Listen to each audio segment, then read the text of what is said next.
Well, hello, welcome back to the Mr. Arsenal podcast for another match day watch-along. Match day 3 of the new season at home to Brighton. Transfer window's closed now, finally. The madness has ended. As you can see, I am joined by Joel. How are you doing, Joel? Also, before we get into today's game, what have you made of the last-minute deals with Arsenal, with obviously Neto and Raheem? Well, when the transfer window started, I thought we weren't going to be doing any of this last-minute stuff again. But we have, and do you know what? Yeah, I think based on like last season, we got everything quite tidy, didn't we, early, and got people to pre-season, and everything was tied up. We wanted to get people integrated, didn't we? And this time is very different. But yeah, do you know what? I know there's going to be a lot of critical people out there. I know there's going to be a lot of comments going to be made about particular people that we've signed. But I start with Neto. I think that's a great addition. Already a Premier League keeper, and very experienced as a number 2. I think you'll agree, Ryan. I think, I know we looked at the Espanol keeper, potentially one for the future, because I know he's a guy that, they didn't really want to let go unless we hit that 30 million release clause by the sounds of it. But I think that's a cracking bit of business there, to be honest, to get him in on the year loan. And see what happens. And obviously the talking point, I know that the one that you're really after, Raheem Sterling. Bad signing. I think you've got a guy who's won a lot. And when you look at the guy's CV, can you get a better CV, Ryan? Let's be perfectly honest. Liverpool, City, Chelsea, and now Arsenal. That's a decorated CV, isn't it? Yeah, literally. And he knows Mikel. Mikel knows him from Man City. So yeah. Well, and he knows a lot of the players there, doesn't he? Let's be honest. He's not coming in as an unknown, is he? He's coming into the likes of Jesus, Zinchenko. These players would have known him, and amongst other players as well. I think it's a great bit of business, to be perfectly honest, on a loan, and who knows what happens at the end of the loan, because Chelsea don't want him, do they? So, I know there's no obligation or anything to buy at the end of it or option. But yeah, I think it's a cracking signing, in my opinion. You want strength in depth. You've got a player that's ready and raring to go, who wants to prove a point where he could have gone elsewhere for big money, couldn't he? If he'd have said, I want Saudi would have bought him, let's be perfectly honest. The guy wants to play football. So, and he'll play anywhere along that front line, won't he? Let's be honest. Yeah. So he's covered all across the front line as well. He can play the false 9, he can play right, play the left. Predominantly left, that's what he prefers, but he can play anywhere. Across that front line, like you say. But also, what I found out last night was before I went to bed, we're not even paying a loan fee, or we've only paying, and in terms of his wages, the majority is coming from Chelsea.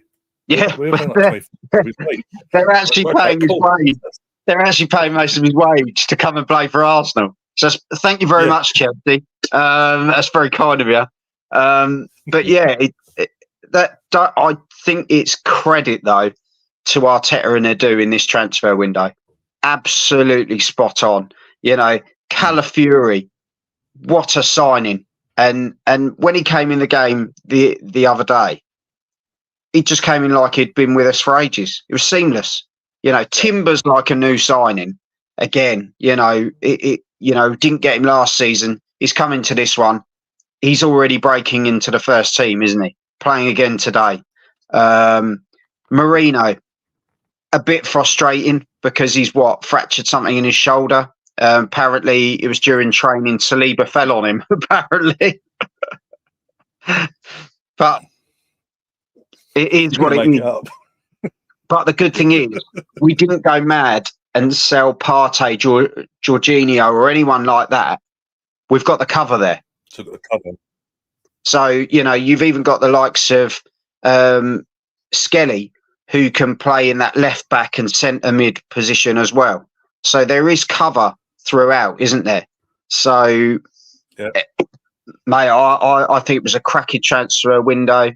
Selford as well, to be fair. He's going to come in and do a job, isn't he? So, just say as well, while we've been live, UEFA have dropped the dates for all the fixtures now for the Champions League. Wow, okay. Our first game is away to Atlanta, the 19th of September. It's getting up now. So and it's a Thursday as well. What's it a Thursday? Champions League. What are you doing? But it's all totally Thursday, not September 19th. It's all totally changed, isn't it? The whole team away to Atlanta. Yeah. And then match day 2, October 1st, PSG at home. Shakhtar at home next match day 3. Inter away, match day 4. Lisbon away, match day 5. Monaco at home. And then we end playing Dinamo Zagreb at the Emirates. So pretty much, I don't know, I don't need to look at the fixtures in between it all, but I'm liking that way it's played. They played it. I don't think it's gone, right, we're going to screw you straight from the off. I think we'll be fine in the draw anyway, but all 8 p.m. kickoffs, no silly o'clock kickoff, 5:30 and all that malarkey. When they spoke about changing the Champions League, I was a bit, obviously, I think we were all very like, oh goodness sake, what's going to happen here type thing. And you actually, I like the layout, Ryan. I like the way that it is. The top 8 automatically go through top 8 to the next round. Then it's 9 to 24. Yeah, they have to do the 9 to 24, something like that. The next bunch. It's like a playoff. They have to do playoffs against each other for the last. The last 8 basically spots, and then it's like if you survive, you survive. If you don't, you're out. That's it. There's none of this dropping down into Europa or conference and all that malarkey. Yeah. But so again, what I like about it as well, like in the previous format, you get obviously one Italian team, one Spanish team, or German, or whatever, from whatever country. Because of this whole new format, we're going to Italy. We're going to Italy twice. We've got obviously a French team. We've got a mix and match, but I like it. Not having as far as travel either. Yeah. The travelling's not that bad either. Yeah. I really like the concept of it, and I wasn't sure at first because I'm a bit of a grumpy old man and I don't change. But it's kind of one of those. As well.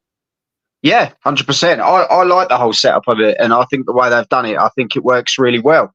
Obviously, we'll see how it goes over a couple of seasons because you never know with the UEFA anyway. They might just turn around and go, "Oh, we don't like it," and no one else has a chance. But it's just a case of see how it goes, and I'm excited, especially for the teams we're playing. That'll be a real nice change, and just as I say, the format, and I'm just excited to be honest. Let's go with Brighton though. Come on. Yeah, Brighton. Obviously, teams have been in and all that. We haven't really touched on the game so far, but Sterling is at a stadium as well. Sorry, we just natter. But here's the teams: Reyes in goal. What was that? I said we just natter. We end up Yeah, just gone on a complete diversion.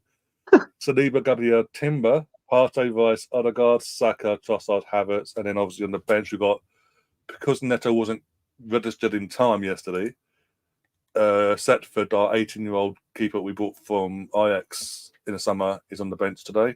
Kivior, Calafiori, Zinchenko, Lewis Skelly, Jorginho, Salah Dean, Ethan, and Martinelli. Yeah. What do you make of that? I really like it, and I really like the bench. There's a lot of opportunity on that bench today for people to really come in and make their mark. But the starting lineup, I think it picks itself. Obviously, a lot of people have been turning around about the Martinelli Trossard sort of thing.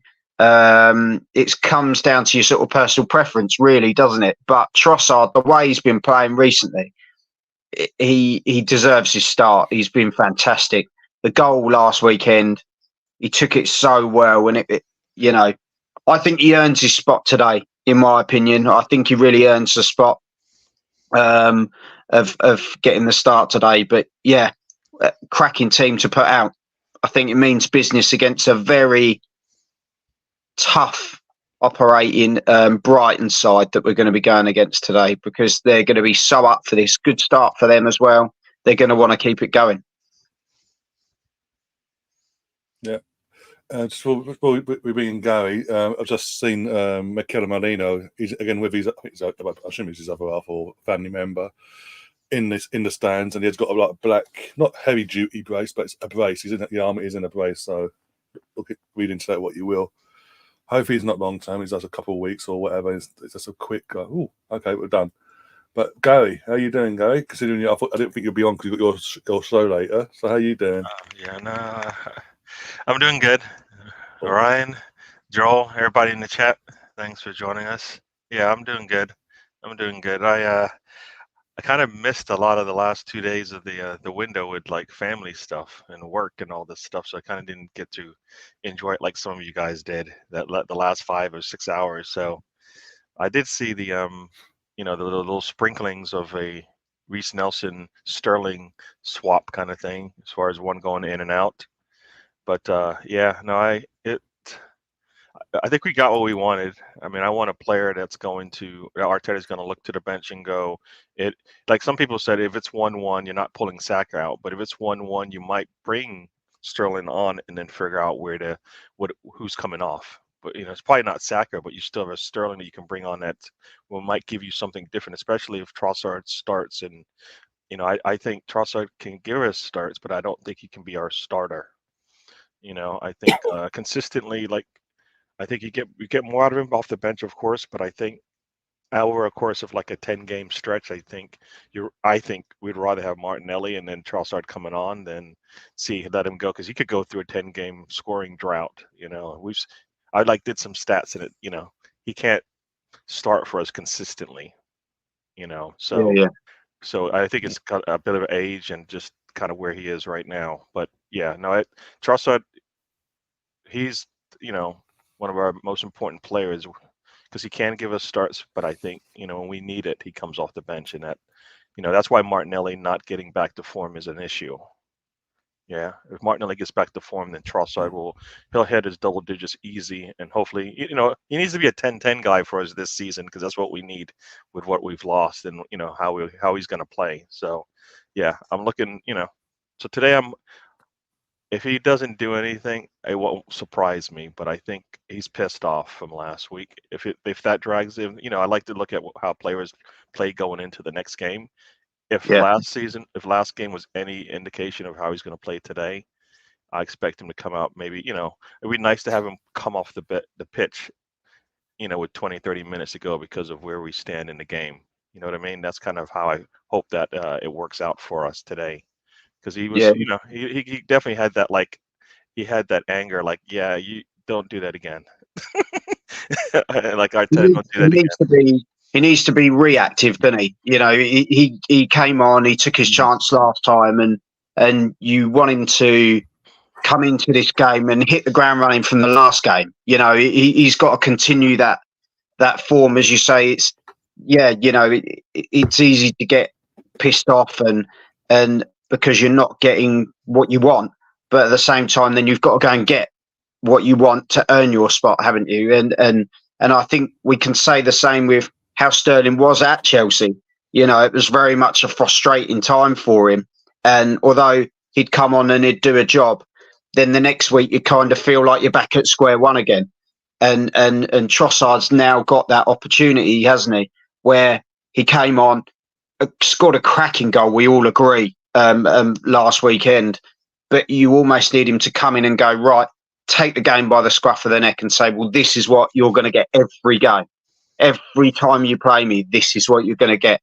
And, Yeah, I hope he does. I rate Trossard highly, as I know that the three of us do. But as you say, it's just like like you were saying, we've got a consistency. We've got to have those players that when they start, they hit the ground running and off they go. It's not, we're going to have 3 good games and then we're going to be absent for 4 games. We need to have that consistency, and I think it's coming. I think it's really good that we've now got that rotation across the whole front line, because even bringing Sterling in, I'm really happy we've got Sterling. I think we, can play the left, the right. You can put him down the middle. He's another Arteta player, should we say, that can rotate around those positions as the same as Trossard. So it's a fantastic time where we've got those utility players that can switch around during games and also be brought on in those different positions. So yeah, it's an exciting time, and as I say, we got a real test today. Brighton are no mugs in the slightest, and let's see Trossard come out and do what he does. Yeah, we've got 3 straight tests. This one is to basically show Brighton basically what it is to be at the top of the table. Yep. All right. We got Liam. He's at the Emirates. Thanks for joining us. He's probably hopefully he has a lot of fun today. That's all I got to say. Hopefully your voice is hoarse, and maybe we'll get another North London singing at the end. Maybe a different version this time. One where you're slurring every word. As opposed to that's quite normal. No, every word, not every other word. See, yeah. We just want one almost one word just going throughout the whole thing. So yeah, quality. That's cool.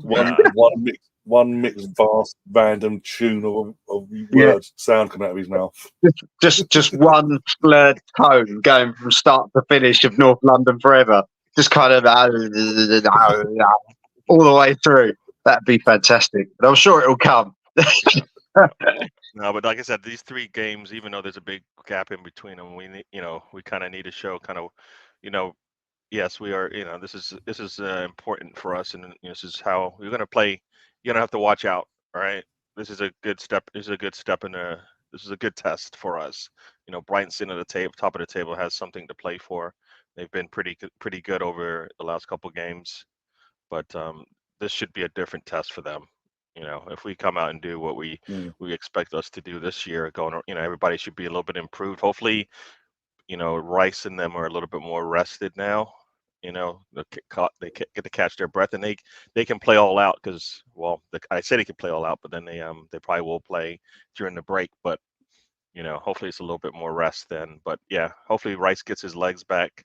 I think everybody's seen that he's been not been 100%, not really 100%, but able to get through the entire game without looking like he's struggling. So yeah. And I don't normally say it, but I think the international break's coming at a good time for us at this point. Normally I think, not the internationals again. I think we all do, but at this time, I think with the Marino situation, that gives him a 2-week period of recovery. As you say, it gives some of the other lads a chance to stretch their legs and get the fitness back up again. But with some of the other players, it gives them a chance to really integrate into the squad again. Like, even your Lewis Skellies and those youngsters coming through, that gives them a real chance over this period of time to train with the others, get stuck in and really integrate themselves, and Sterling as well to get familiar with other the rest of the team, and Neto as well. Yep. So it's a good time for this break to come in this respect. So yeah, I'm going to chuck it at you first. I'm going to take over the channel for a second. Welcome to. Just to let you know, the players are on the pitch lined up. So that's the way of trying to get me off. Yeah. What do you reckon your predictions are today, boys? What are you going for?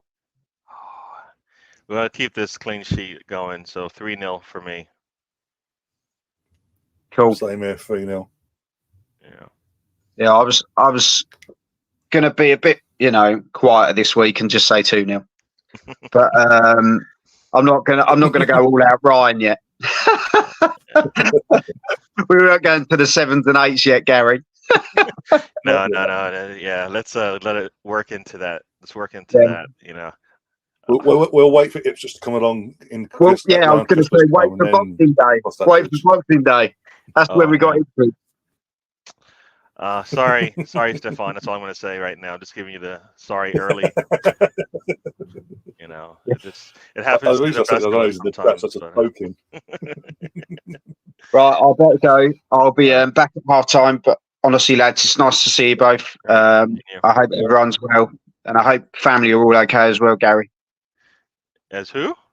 Your family. Yes. Same to you. The people that live with you and stuff. I know you spend a lot of time in that room. That number keeps dwindling. I just on Thursday, I just dropped off my youngest at college. So, yeah, that's their first time at college. So, yeah.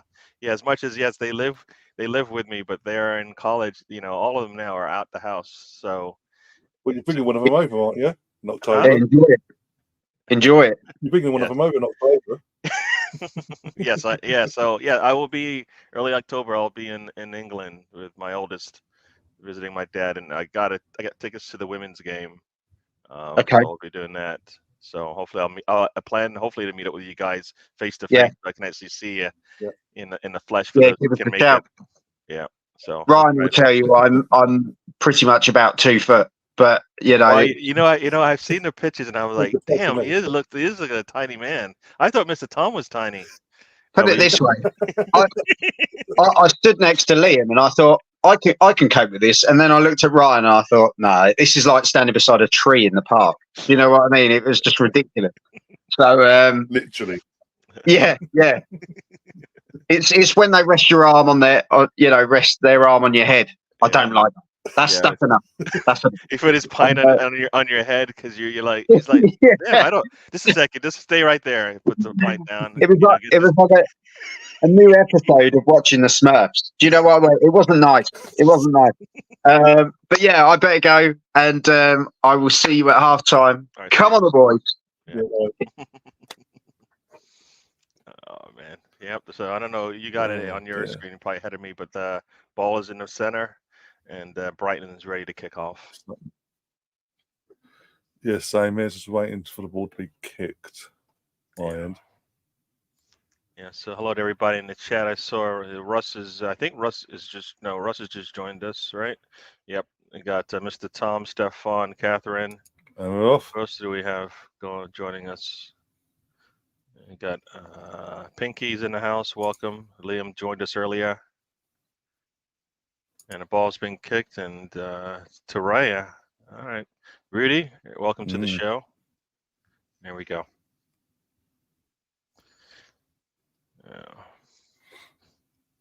Gary is my mom, Stefan. Yes. Yeah. Ooh, nice little. There you go. No mess of that. No room to move. Yeah. Right into the box. Here we go. Some decent fixtures this weekend. Erdegaard, you got to be expect that expect them to be able to make that pass. And now they're on the counter. Yeah. Matoma. Oh, nice little. You see the spin on that ball? It went out. that went out, but okay. No, it was rolling on the line though. It's got a ball back anyway, so that's all good. Yeah, we got the ball, so we'll take that. Yeah, it's all good. Yeah. They didn't capitalize on it, so. Yeah.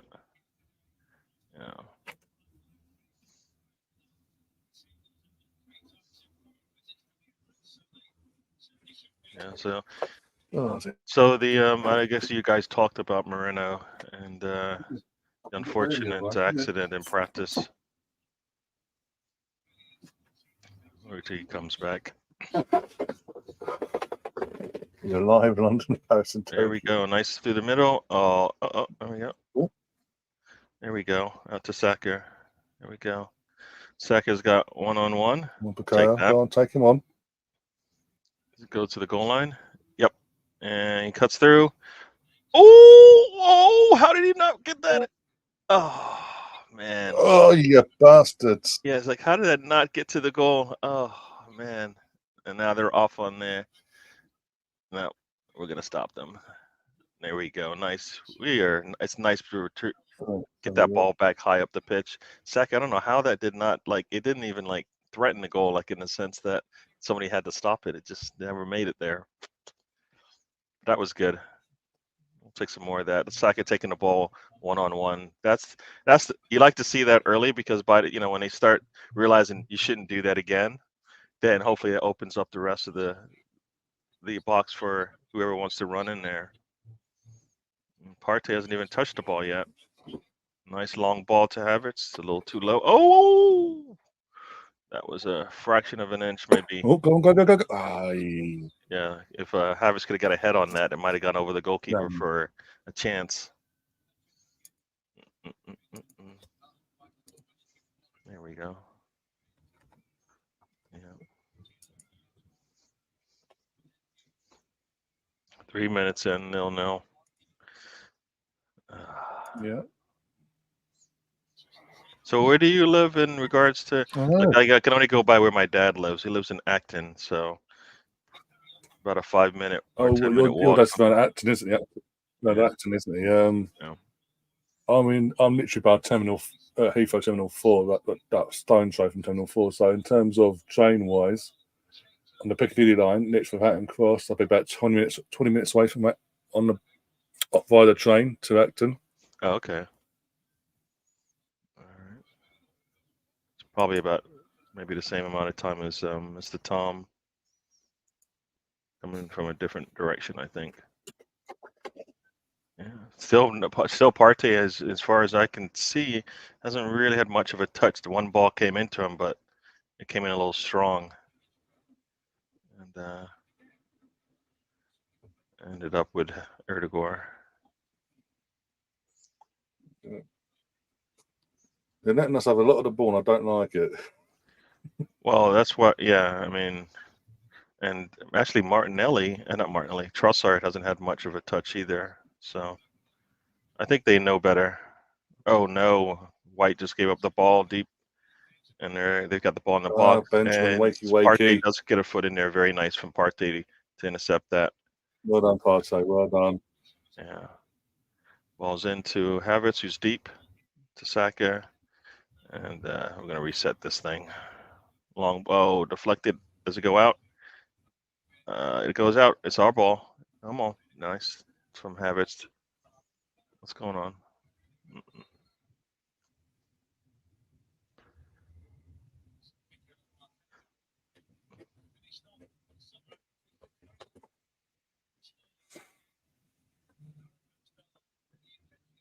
Oh, how did they get that free kick? What was that? They called a handball? There we go. All right, long ball to Havertz. He gets out, jumped, and here we go. We got Erdogan to Trossard. Trossard out left. Steps inside, puts a ball in. Havertz. I think Havertz gave up on that. I mean, he gave up on it, but I think it was. He didn't jump for it. No. He took a little foot off the gas there, and it would have been off because it was going to be behind him anyways. But there's he needs to just run through contact. If they want to put a man in front of him, that's fine. Mr. Tom giving away the coins. Thank you. I don't think I've played in a while. I haven't actually been on the show in a while because game time has been conflicting.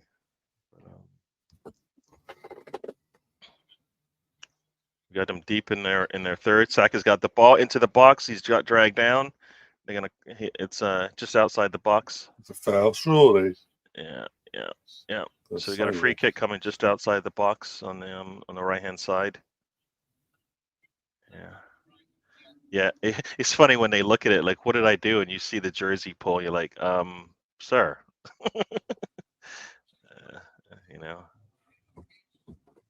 Saka's been a menace, which is good. Hopefully we need to, finish this off with a goal here. So this is like, come on, we got to be able to get at least a shot on goal here, right on the, just on the outside of the box here on the right side. For those who can't see, 22 goals scored from set pieces. Here we go. See what Saka puts it in the far corner. So can he do that? Nope, he goes low and right into the feet of the defender. That didn't work. That didn't work at all. Into Erdegaard. Erdegaard gets the ball, gets it to Saka. Saka, oh, nothing on it. Right at the goalkeeper. Oh, it was a really nice 1-2 with Erdegaard to Saka. Very nice little chip there from Erdegaard to Saka, and there's not much on his kick. He tried to guide it in as opposed to put his foot through it. Yeah. Oh boy, gotta. And Gabriel fouls. Matata, I think it is. No, Mabella. Well, I think that's. What is that guy's name? Mente. Sorry. There's Sterling in the crowd, or not in the crowd, in the stands. Yeah. Well, you know what? As much as I get pissed off at him when he comes into our box, he better piss off everybody when he goes into their box with that red shirt on. I'm sorry. Yeah. This is what I was saying last night on the show me and Liam did, and with a few others. It's like no one's really no one in the UK media anyway has really mentioned it. Like, we've got a player on loan now from Chelsea that's, but obviously since the season started, has been treated terribly by the club, the head coach, and parts of the fan base. But the head coach in particular, in terms of how he's dealt with the situation, in terms of used him in pre-season, marketed him and this, that, and the other, and then gone, yeah, you're not part of my plans, go away now. Yeah. Don't need you. And then got in press conferences going, I've got my 21 players I want to use this season, that's it. I don't want anyone else. And the others that we've got, they're playing with the training with the kids and this, that, and the other. They've got to find it. They know they've got to find their new clubs, this, that, and the other. And amongst all that, obviously, ramming it home to Sterling, if you don't go, you're not playing. You're not playing. Obviously, as he's about to leave, as he's about to leave, they bring in Jadon Sancho for an obligation to buy. So there's even more motivation there. It's like, well, hang on, you basically lied to me. So now I'm going to show you what you're missing. The only thing is, he can't play against Chelsea because it's a loan. But in the other games, he can actually show him what you're missing on. Yeah. Saka had a really nice attempt at goal, but there's not much on it. Yeah. I mean, if he puts that near post, he probably scores. But for some reason, he goes far post, it looks like, and goalkeeper's there. He puts it near post. I think he puts a lot more power on it. Easy score. That's got to be a little bit better from Saka, but it's early. No, I hear you. I hear you. Oh boy. This is one of those games where if we're clinical, we score. There's another long ball to Saka. They're going to leave him one-on-one out here. I think he needs to punish them at some point. Steps inside. Goes, oh, nice cutback. Puts a cross in, and Havertz isn't able to get a good touch on there. Oh, and it deflects off. Havertz needs to get in front of the ball there. Yeah. Just get in front of his defender and just guide it the other side of the goal. Yeah. It's a really nice play from Saka to get into that position.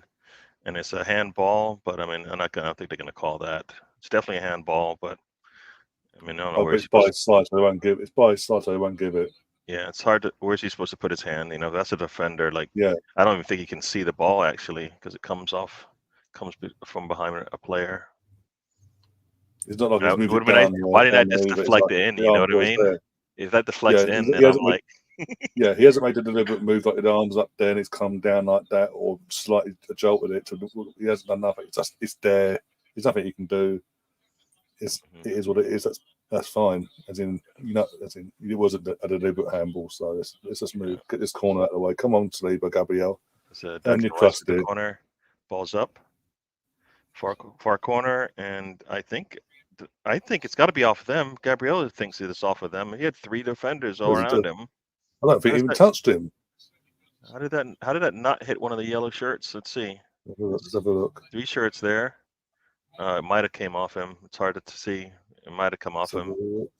No, I don't. I think it came off them last. Still. Yeah. Getting the angle doesn't help, but yeah. Well, they're going to give the benefit of the doubt to the defense in that sense, I guess. Even though we're home, you think we would get yes, he has, Chris. ball. Yes. There we go. Erdegaard gets the ball back, gets the ball out wide, and I don't know who that was to Erdegaard, and White gets turned by Matoma. Oh boy! And now the ball's out wide to Balbia. Yeah, it's not a good pass from Erdegaard there, basically killing everything.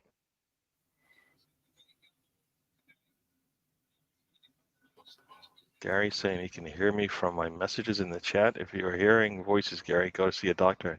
What? When did I say that? I don't remember you saying it, but okay.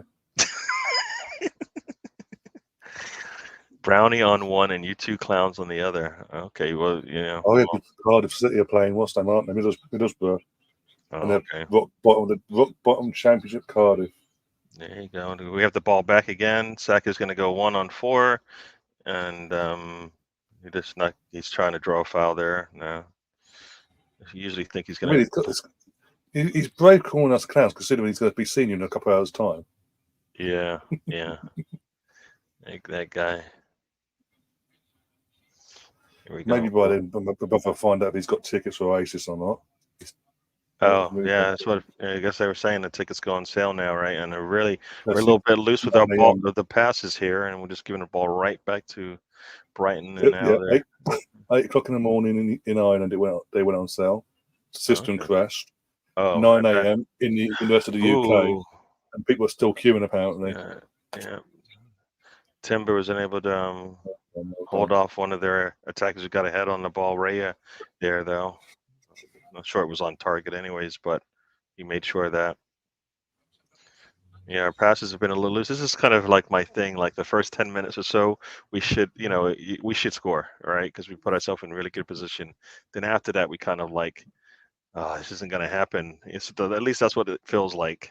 And then the other team gets a little bit of a, possession to give them a good feeling. And there's a whistle blown for some reason off.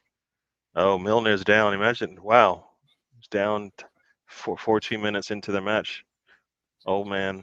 Well, you know what's good and bad about that is if he is off the pitch, then nobody can run into those trunks of a leg.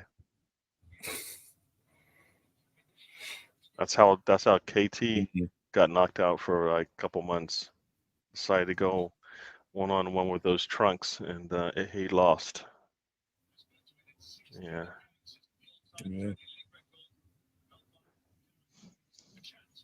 Talking to KT, no one took him in the window, so he's stuck with us for another 6 months at least. He's not in the match day squad. What does that tell you? Say it again? Oh yeah, he's still injured. Tierney. Oh yes. No one picked him up, did they? Because of the injury he picked up in the Euros. So we've got him until at least January now. Assuming he doesn't get injured again. I think he's gonna. Does it go back? Is it go back to Scotland? Right, basically. I don't know. Trusty has. Trusty's gone to Scotland. Not good enough for Arsenal. We'll go to Celtic a year later. Was it £6 million they paid Celtic for Sheffield? Not sure if taking Milner off and putting on some younger legs is bad for Brighton. If that's what happens, but he's up. Let's see. He's all taped up. Probably hasn't done that regularly in a while, but he's at that age. That one particular leg as well. Like you got the black tape, you got the bloody seafood skin. Yeah, looks like he's off. So who are they bringing on here? 20-year-old Swedish international Yasin Ayari. All right. Well, hopefully that means we should be able to command the middle a little bit more because we haven't really done much in the middle today. It's been a lot of outside balls to Saka, and they haven't been able to answer for that. But we haven't been able to show anything for that either. Yeah. There we go.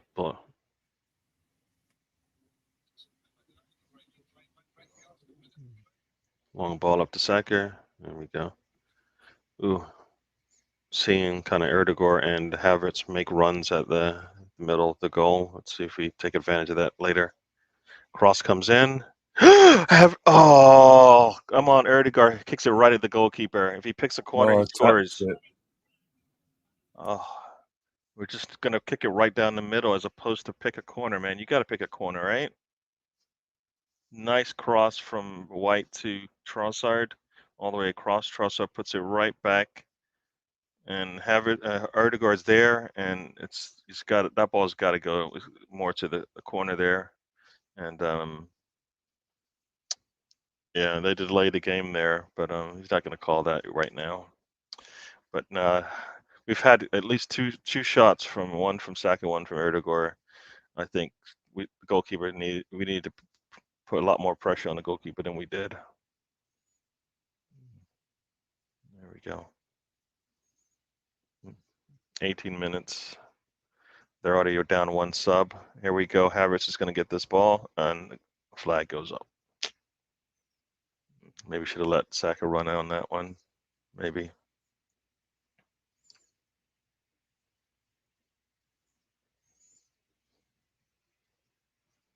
Yeah, Erdegaard needs to score. That's the thing for me. Like Erdegaard needs to have a lot more GA, like double the GA he had last year. That's what we need.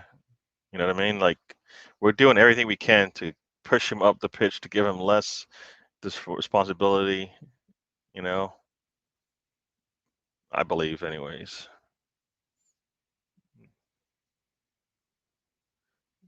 Here comes the ball. Nice. And then a poor pass from. Ball comes up. Erdegaard's got it. His touch is a little too strong. Oh, now he just ran into the. There's no way they're going to call a foul for that. He kind of ran out of control because he lost the ball into Minte. But Erdegaard was a little. His touch was pretty poor there. Yeah, I don't know what it. Yeah. Gamer sister joins his retro or rewind, as some of you call him, Colonel in the house, I believe. Yeah. Erdegaard's down, so they're going to bring on the trainer.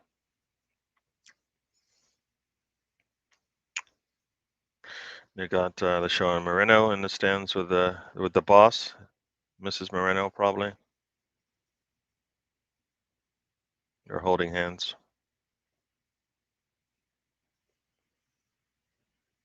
Doesn't look like they're trying to stabilize that shoulder much, so it can't be that bad.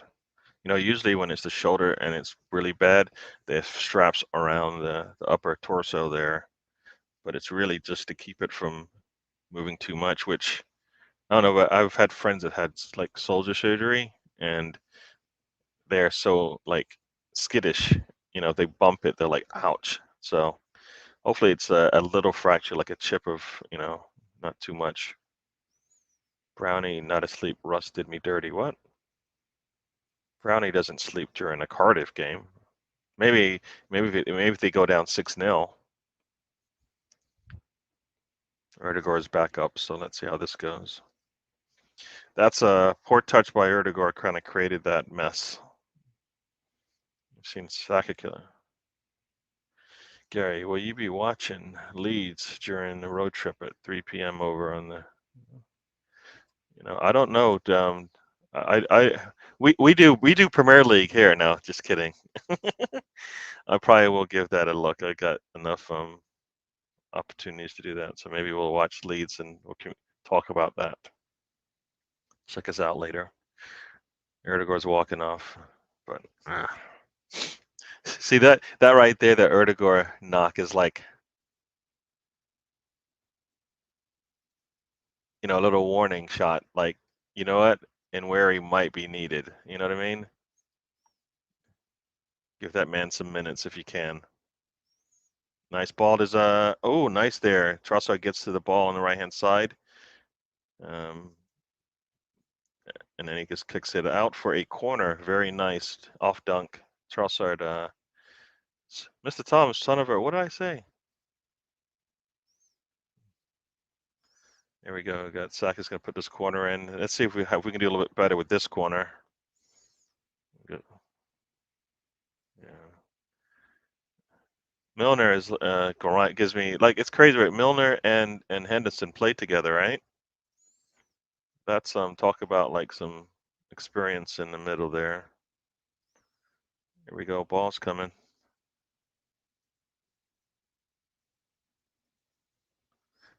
That's a little bit low one. Cleared header, and Erdegaard gets in there, and we're just gonna battle them. And oh man, Gabriel was being held, but you know, they're not gonna call that. But he needed to attack the ball. We need to attack the ball when it's bouncing around like that. You're muted, dude. Are you not talking to me? No, I was sorry. I was just saying. I forgot we're playing rugby there. In terms of the defender wrapping his arms around Gabriel, going, "Come on now, come on." Yeah, and then getting upset. You know, after that, Yeah. you see him talking. It's like, dude, you're the one grabbing him. There we go. I want a corner. If we're gonna put corners in there, put it high, man. My guys go get it. They've got the ball in the attacking third. Ball comes in, and oh, yeah, nice one from Ray. He's really strong going up there. He got bumped by the attacker, but it meant nothing. Yeah, Mr. Tom. Milner is Milner is. I enjoyed the way he played. That's why he's lasted so long, man. That, you know, slower, but it doesn't really matter. Ray, a long ball up to. Nice touch there by Timber, and he gets it to gets intercepted there. Nice little. Partey's able to get in there. Very nice from Partey. Off to Erdegaard. He's going to turn inside, and Erdegaard goes down again. Man, you got to be a little bit stronger on the ball. He's expecting something, but I don't know if that should. He was getting kicked in the fucking knee there. Yeah. Got a few times for the ball, like, and the ref's just going, "What? Who?" Yeah.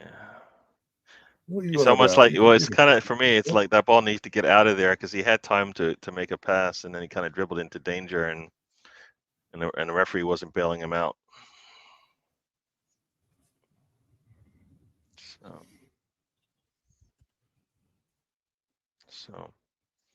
So we're definitely controlling this midfield, but yeah. So that Milner injury did hurt them some. Need to take advantage of that. It hasn't yet, anyway. Give it time. Mm-hmm. That's what.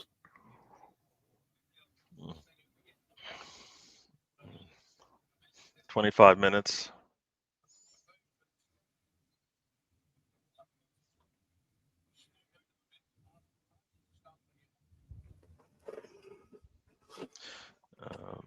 Havertz hasn't really had a good look at goal yet, or Trossard. Nope. And they call the ball off of Arsenal. The thing is, though, if they don't start getting shots at goal quickly before half time, we know Mikel will hook one of them off for Martinelli. That's what Mikel did last year. Mm.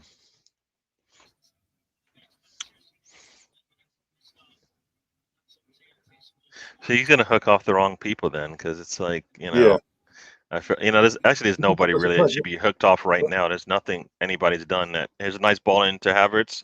He's going to hold on to it, and he loses the ball. Havertz. And I think he was trying to go to Saka, and couldn't get his feet around. This play just falls to the ground. Come on. He literally just thought, you know what? Boom. I'm gonna drop myself and see what happens. Still the first half, Gamer Sister. 26 minutes are gone.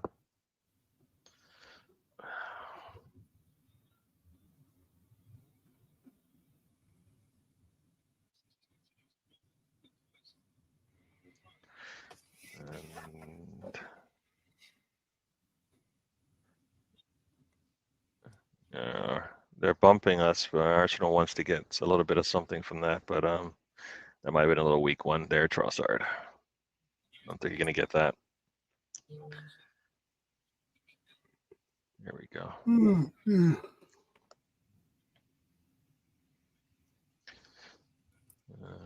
He's back again. I know. They scored it. What's going on? There you go. Ball's coming in deep here. Partey's going to have to defend, and he gets turned easily. And he's able to keep it in. Yes. Oh, that was very nice there from Saliba. Keep that from a corner kick. Goes out for a throw in. Partey though is not Partey. Whoop, you could see him he got turned, and Saliba is there to get away with that pass. Yeah, apparently Captain said Varane has not been included in Como's Serie A squad list for the season.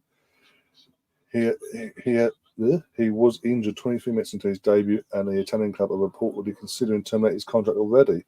See if United can United pick him up. Fabregas is not messing about, is he? Blimey. Yeah. You're injured? How dare you? That's it. Get out of my club. True. Yeah, if you're watching the Glazers and all that, or whoever's taking over football side of things at United, if you need an extra defender, there's one that's just you had before, but he wants to come back for free. Sure, we got a corner coming up here for Brighton. We've had a little bit too much possession for my liking. So yeah, in terms of Catherine's just saying as well. High ball there, and Saka gets pushed down and easily called. Yeah. The opening couple of weeks, the Champions League and all that. Sunday the 15th, obviously we play Tottenham away first of the international break, and then on the Thursday the 19th we play Atlanta away, and then we come back from Thursday. We play on Sunday against Manchester City. All 3 games away, but it's Italy. It's not like we're going off to bloody the other side of Eastern or Western Europe or whatever. It's not a bad away game in that sense in terms of travelling. Just means the team have got to be on it. Simple as. Yeah, and that's this is another one of those 3-game stretches that Arteta needs to play to win all 3, and we're not saving anything here, sir. We need to win all 3. Yeah. And Matoma takes out Saka, and they don't call it. That's interesting. He basically just ran through him. Yeah, trying to get the ball in the foul, but okay, no worries, ref. This ref's been very lenient. That is very, very lenient. Saka's got the ball. He just runs straight through him, like hip to hip. I don't think he's in front of him. He just runs straight through him. I mean, do you want Saka to be stronger there? You kind of do, but he gets him right in a good spot, and nothing was called. This is where Erdogan needs to step in here and make his voice be heard. So the game, obviously at midweek as well, Man City play at home on the day before us, so they get an extra day to prepare. That sounds fair. Oh boy, and a little mix up there with Partey and Erdogan, and now they're on the counter. Ball's out wide. And Timber's got him. Wakey. And Timber, the cross comes in, and Saliba does what he does. He clears that away. Havertz heads it right back into the danger area. I don't understand why he did that. And Matoma kicks it out wide. Way wide.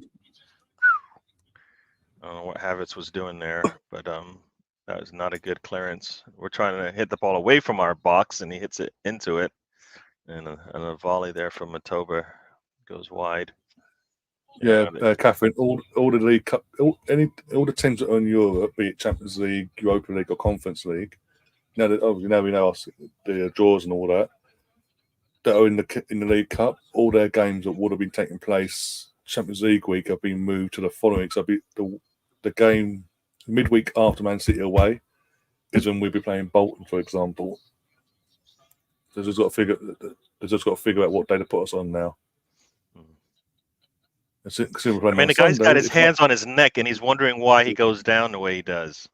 Yeah, full pressure. And he's listening to the commentators, like just the 2 hands, and he's giggling. I mean, come on, dude.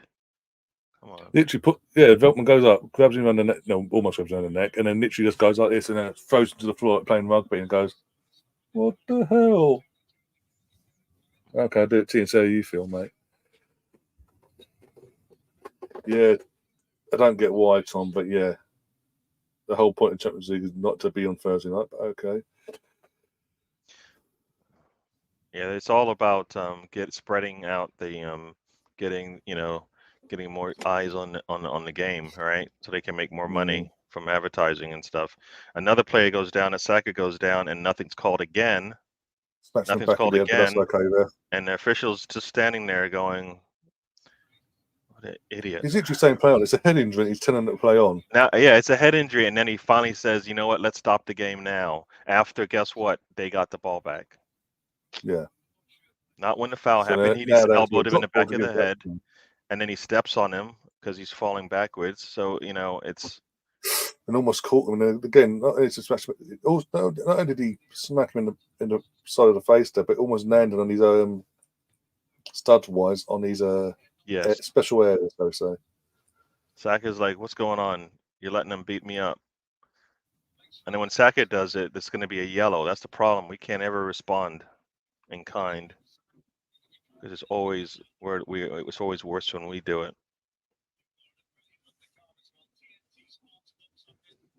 So Osimhen is still at Napoli. Yeah, the Saudi team, the club that obviously made the bid accepted because they've got Neymar on their books. There's a limit of how many foreign players you can have in your squads apparently over in Saudi Arabia, and because they've already had Neymar, they had one slot left, and obviously they got Tony in as well, and that's done quicker. So then they couldn't get anyone else out. And they've got till Monday night to do it. Otherwise, he stays put. But as it stands, Osimhen is still at Napoli, unless the said Saudi club can get rid of someone off their books that they don't want, basically, and quick. But yeah, he's lost his number 9. But again, that whole situation was doomed the second Napoli did what they did back in January, in terms of the video. I'm not going to go into it, but the video during AFCON. And so yeah, they haven't exactly done themselves any favors, and then they wonder why the player wanted out, and the relationship itself just broke down. Yeah, finally calling it a little bit tight there because Erdegaard didn't get pushed hard as he had earlier, and the whistle blew. So hopefully the referee's getting the message that you're letting them play a little bit too tough with us. Not that they. Catherine's asking, how do you feel about Matt Tanner's tour the Premier League in his latest destination, Crystal Palace?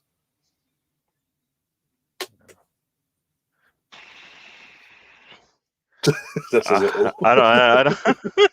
I mean, I thought when he went to Nottingham Forest that was going to pan out for him. He gets his starting gig and all of that, and it didn't happen. He kind of lost it.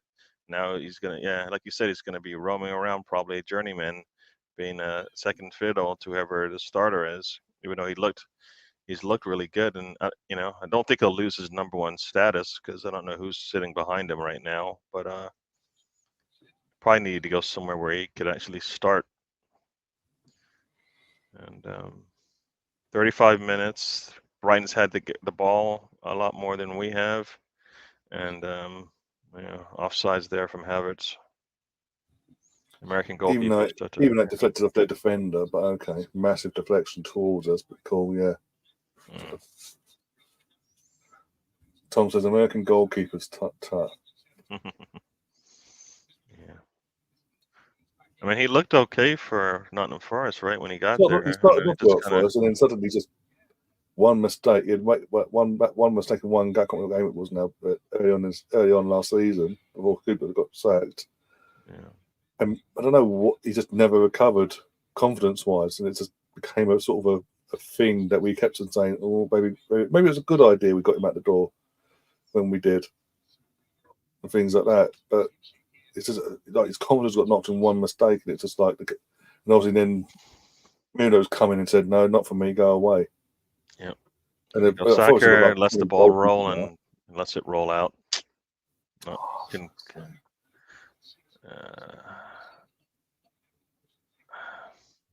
We're playing just a little bit off here, and Brighton is getting too much happiness on the ball right now. 36 minutes, 37 minutes almost gone, and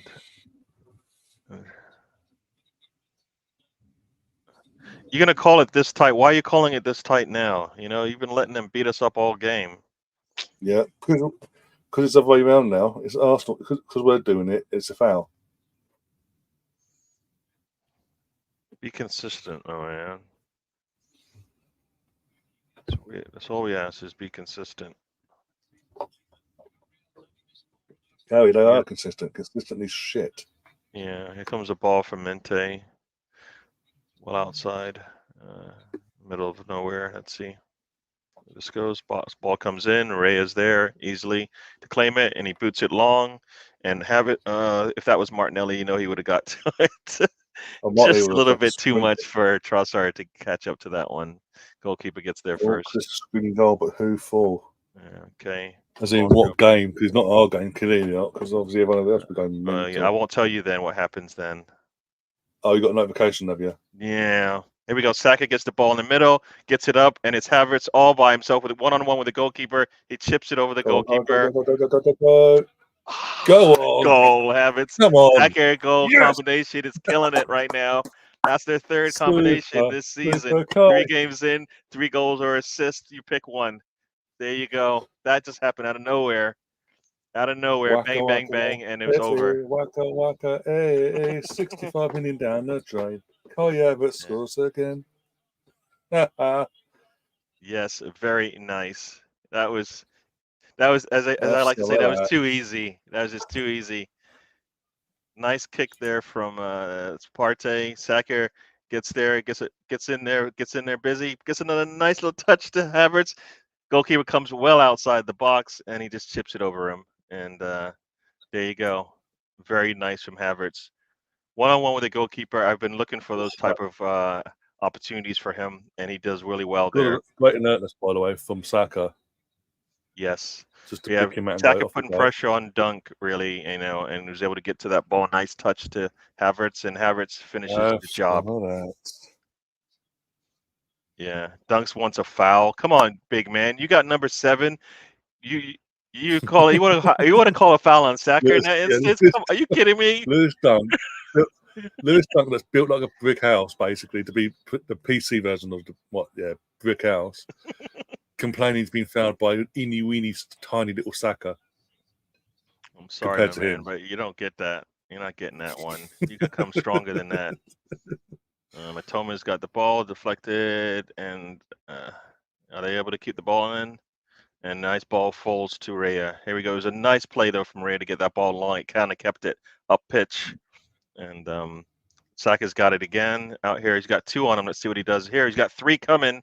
And they were able to get it off of him. Drag him in. Yeah. Yeah, he needed someone else. It's one of those things where he needed to go yesterday, and he waited just a little too long. Yeah.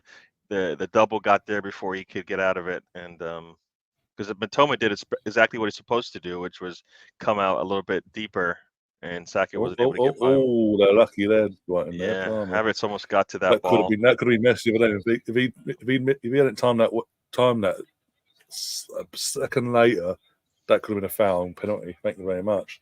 Yeah. All right. So we get that goal that we've been looking for. Now we need to get the second goal. Right.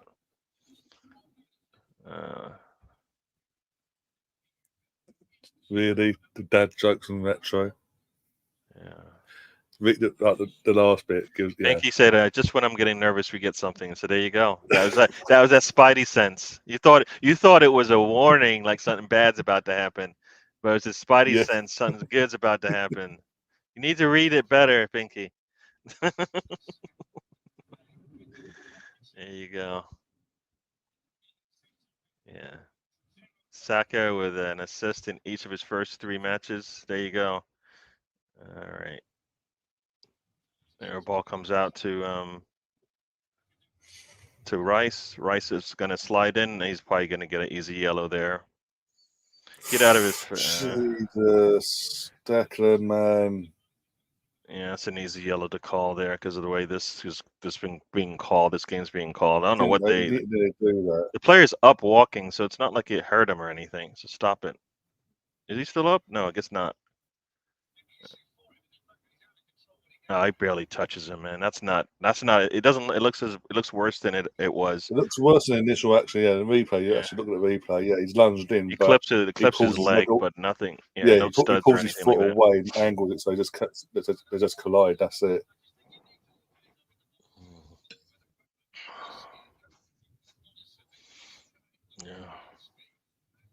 Whereas Russ says not even a yellow. Yeah. As he's being pulled down by Belbea. So imagine that. Right before that, he's being pulled down. That's why he loses the ball. Imagine that. If he wasn't getting pulled, he probably controls that ball, but it looks like he lost it. But if you look at it, I told you. Malbea grabs him by his shirt, which slows him down. Now Arteta's going to get a yellow because he's going, why didn't you call a foul before that, probably? Oh, wait. Because Arteta going. Don't you know, every time he speaks to someone, he gets a booking. Well, it's on the Brighton coach. I don't know what he wanted. He wanted a red. Are you kidding me? You guys have been killing us all day. Yeah, I think Rice is still like getting over the. He's still not 100. He's not like recovered. Like they haven't been able to let him recover. Yeah. Hopefully he doesn't play much this next 2 weeks. Yeah. Is it friendlies that they're playing? Or are these legitimate games? It's like Nations League, yeah. That's like all friendlies, yeah. Well, they're not friendlies then, right? They're actually games that count. May as well be because they're just pointless games. But yeah, I know what you're saying. Yeah, they're not. But yeah. We just lost the ball there in the middle. We're playing 9 of a fuck's sake. They're just going to go down every time we touch them. Stop it! You didn't get stepped on. Come on. Yeah, seriously. Me, right?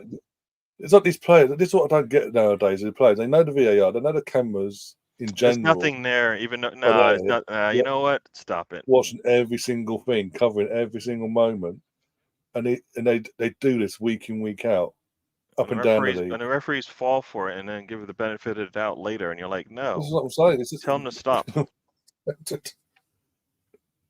And people wonder why. People like myself have issues with the standard referee in this country because they're fucking dim-witted idiots that don't use their brains and get fooled into fouls and free kicks and cards and this, that, and the other. Ball goes out, and Gabriel looks like he's feeling something. Gabriel's just been taken out by the looks of it. See what happened to Gabriel here. Just falls bad, that's all.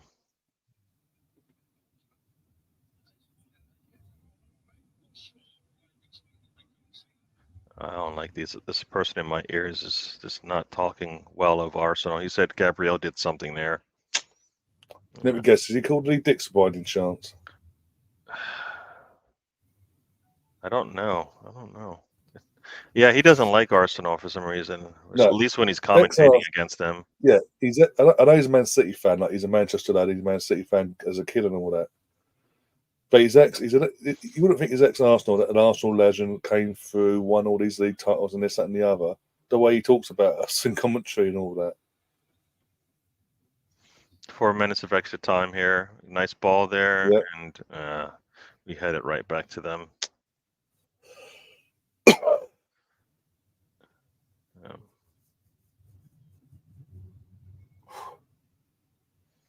Only Cole Palmer and Erling Haaland have been more productive than Havertz in the calendar year. So there you go. I think we're getting our money's worth, right? I think so. Man's got 2 goals and an assist in 3 games. Saka's got just about 3 assists and a goal and 3 assists. I mean, there you go. Oh no, he's got 2 goals and 2 assists. 2 goals and an assist. Havertz. Here we go. Oh, come on, Saka. Put your foot through it. Come on. Whoa, you're gonna look at this and go, that is so wasteful. Not even a shot. Not even a shot. Saka doesn't get the ball out from under his feet, and Erdegaard, his footwork is just not betrays him. If he hit that, got out of his feet and hit that across the face, across the goal, there's a chance that goes in if it's on target. Yeah. So we got long ball up. And Trossard gets to it. Very nice. What is he going to do? Steps inside, puts his foot through it. Oh, goalkeeper. He goes near post. Goalkeeper's got that covered. Yeah. It was nice from Trossard there. Nice from Havertz to leave it because he was offside. Oh, he did not impede him. Stop it.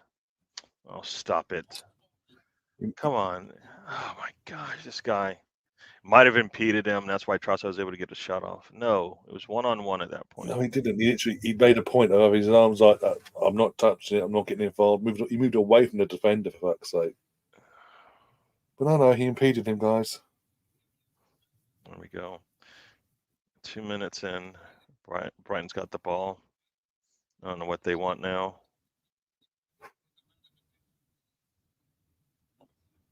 What's going on? What are they doing? They want a free kick for what? What? I don't understand what just happened there. What is going on? They just stopped the game for some reason What was and then that switched for? balls. They just switched the ball, basically, is all that's happened there. I've never seen that before mid-game. It's just switch the ball. We don't like that one. Saka gets taken for a ride. Partey. Saka, oh no, he just dove. There is no way. Oh, come on, man. And another yellow goes out. This guy's an... This is what was, again. You can see him jump in the air like he got shot. Like he got shot. In this game alone, we have seen countless similar actual fouls on our players. Nothing's given. They have thrown themselves to the floor. That's a yellow. You're kidding me? Or we do similar. Or we're doing similar. It's a free kick, yellow card. Free kick, yellow card. There we go. They got a free kick just outside. No, don't respect them because they're fucking shit, Tom. Period. End of discussion. And they clearly have fucking agendas against certain clubs, and we're fucking one of them. And I'm fucking sick of it. Yeah. Do your fucking jobs. It's not like they're part timers and they're fucking having to fucking do other jobs during the week and all that, like they used to years ago. They're meant to be professionals now, like the professional level, high standard, full time refs, and they're fucking shit. And he just runs through him, and they're gonna blow the whistle and let's see what he does. Anything? No. You suck, referee. Half time whistle he's blown. You've just been flung in the air, Saka, but don't worry, it's half time. Well done, Craig Pawson, you prick. And people wonder why, when they see Saka limping sometimes, why he limps. Oh, I don't know. Maybe it's something to do with him getting flung in the air every 2 fucking seconds every fucking game. You know what? Any rival, if that was their player, they'd be calling for it all the time. Yeah. I have no doubt. It's a joke.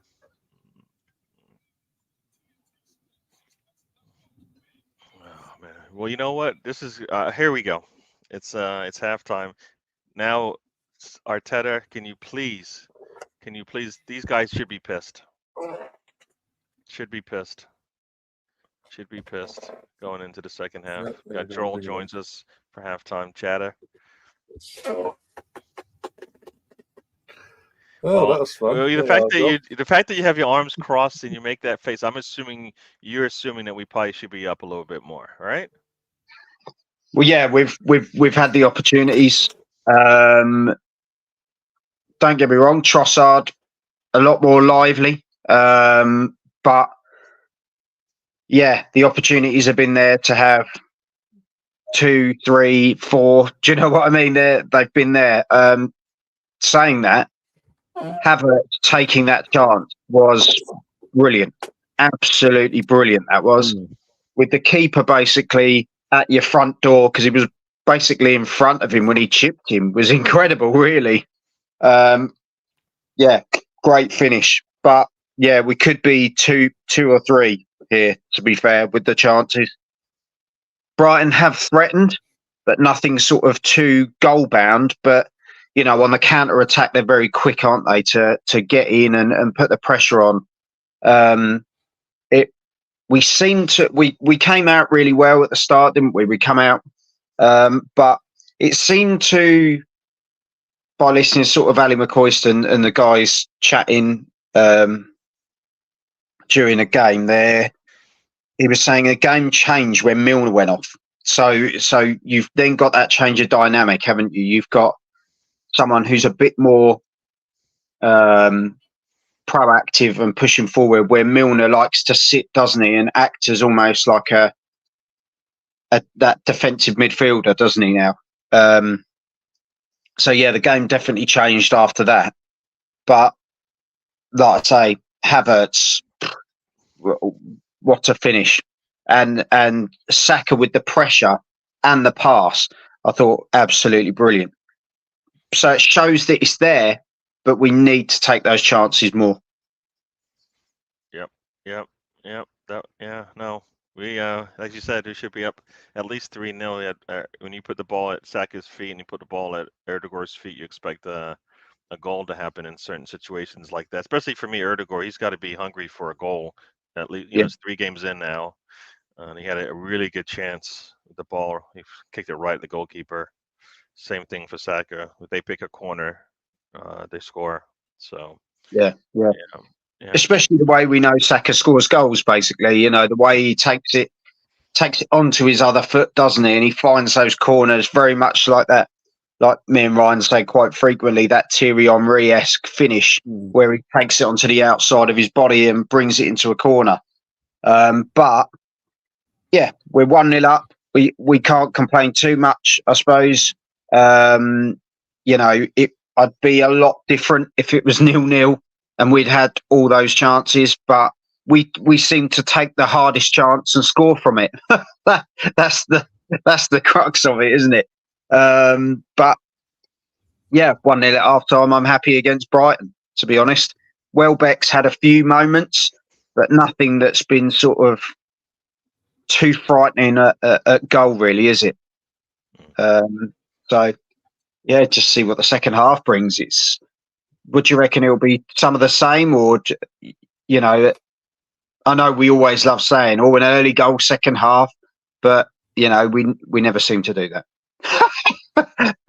we come out slow a lot, and we need to come out fast and at least get that early 2-goal lead. So maybe we can bring on a Martinelli to finish this thing off, kind of thing, and Calafiore to close this thing out. Just kind of so we get into a groove.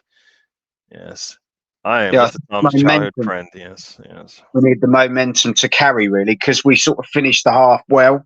So you almost want to carry that over now and into the second half, where normally we start games really well and kind of have a really good first half, but we seem to die off after that substitution, which was around 15 minutes, around that sort of mark. So yeah, bit of a role reversal, hopefully, and we come out second half and go for it. Yeah, whatever Arteta usually tells him at halftime, don't. Yeah. Whatever he's told him in the past, there's nothing really needs to be said. They're putting themselves in a good situation. A lot of loose touches is creating a mess for them, with the counters and whatnot. I mean, that's how Rice got his penalty, even though it looked like it was a foul before that. And Erdegaard left the ball and got himself injured because of a loose touch there. So we need to be better with the touch in the middle there, because we're killing ourselves when we let the ball get away from us. I have to say, Partey's putting his foot on the ball a lot better. I know there was one moment in the first half where he sort of made a back pass, but the Brighton player just whipped onto it quicker than anything. But I don't think that was due to sort of laziness or anything like that. I think it was just the fact that the Brighton player reacted a hell of a lot quicker than an Arsenal player. But I think Partey has certainly looked a lot better in this game. And he seems to be finding his feet again, doesn't he? So that's an important thing as well. When you think of the Marino situation, you want that player to take ownership and have Marino fight for that place. So the good thing is I'm quite excited by the bench. I was saying to Ryan, there's a real good mixture of flair there, isn't there? Youngsters and experience as well. So it'd be interesting to see who he does bring on in a game like this, because Brighton are one of those teams that can turn it on a counter-attack very quickly and make things very difficult. So do you bring on a youngster that they don't really know a lot about? Do you know what I mean? That could cause something a bit different, or do you go with what you know and a bit of experience to kind of hold the game and and try and push on again. But it'll be interesting what Arteta does. You know, it's a interesting time, isn't it? With the youngsters coming through again, exciting. Yes, yeah. Somebody was saying like the bench looks young, and you look at it, and it's like, we've got an academy goalkeeper, academy midfielder, academy, like a Yeah, salary midfielder. So you've got like 3 youngsters there that it would be nice to get them some minutes today, but we'll see how this game goes. So yeah. Oh, Miles I think that's it, Skelly's isn't in it? there as well.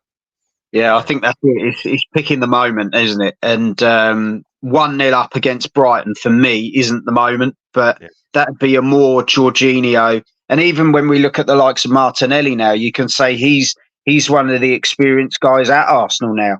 He's But got you saw the long pass to Trossard. It's just a little bit too far out for him to get to. yeah, If that's Martinelli, you expect him to be able to put a little pressure on the goalkeeper as he comes out.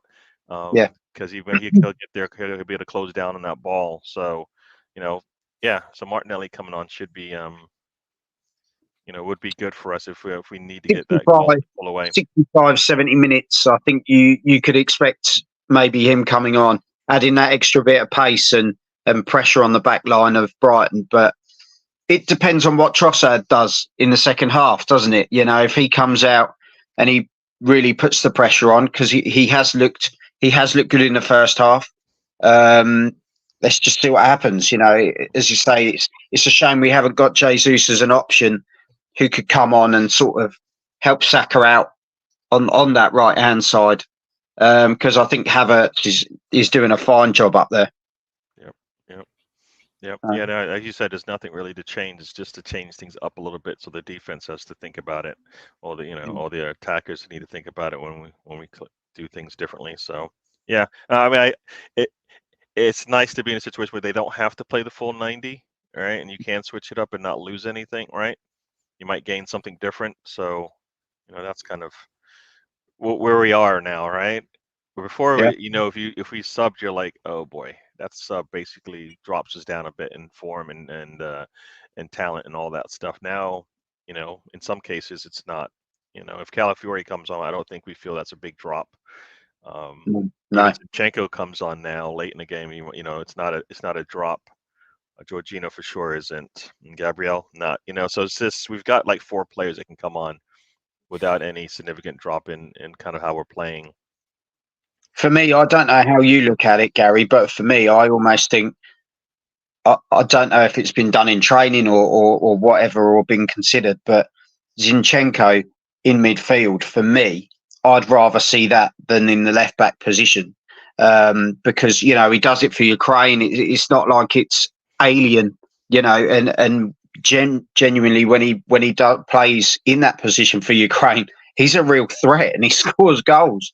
So maybe that is a consideration moving forward, knowing that you've got your Timber, your Calafiori. When Tomiyasu comes back, Skelly can even play at left back if and he did really well in pre-season. There's a real crop there, isn't there, that can switch around and move around.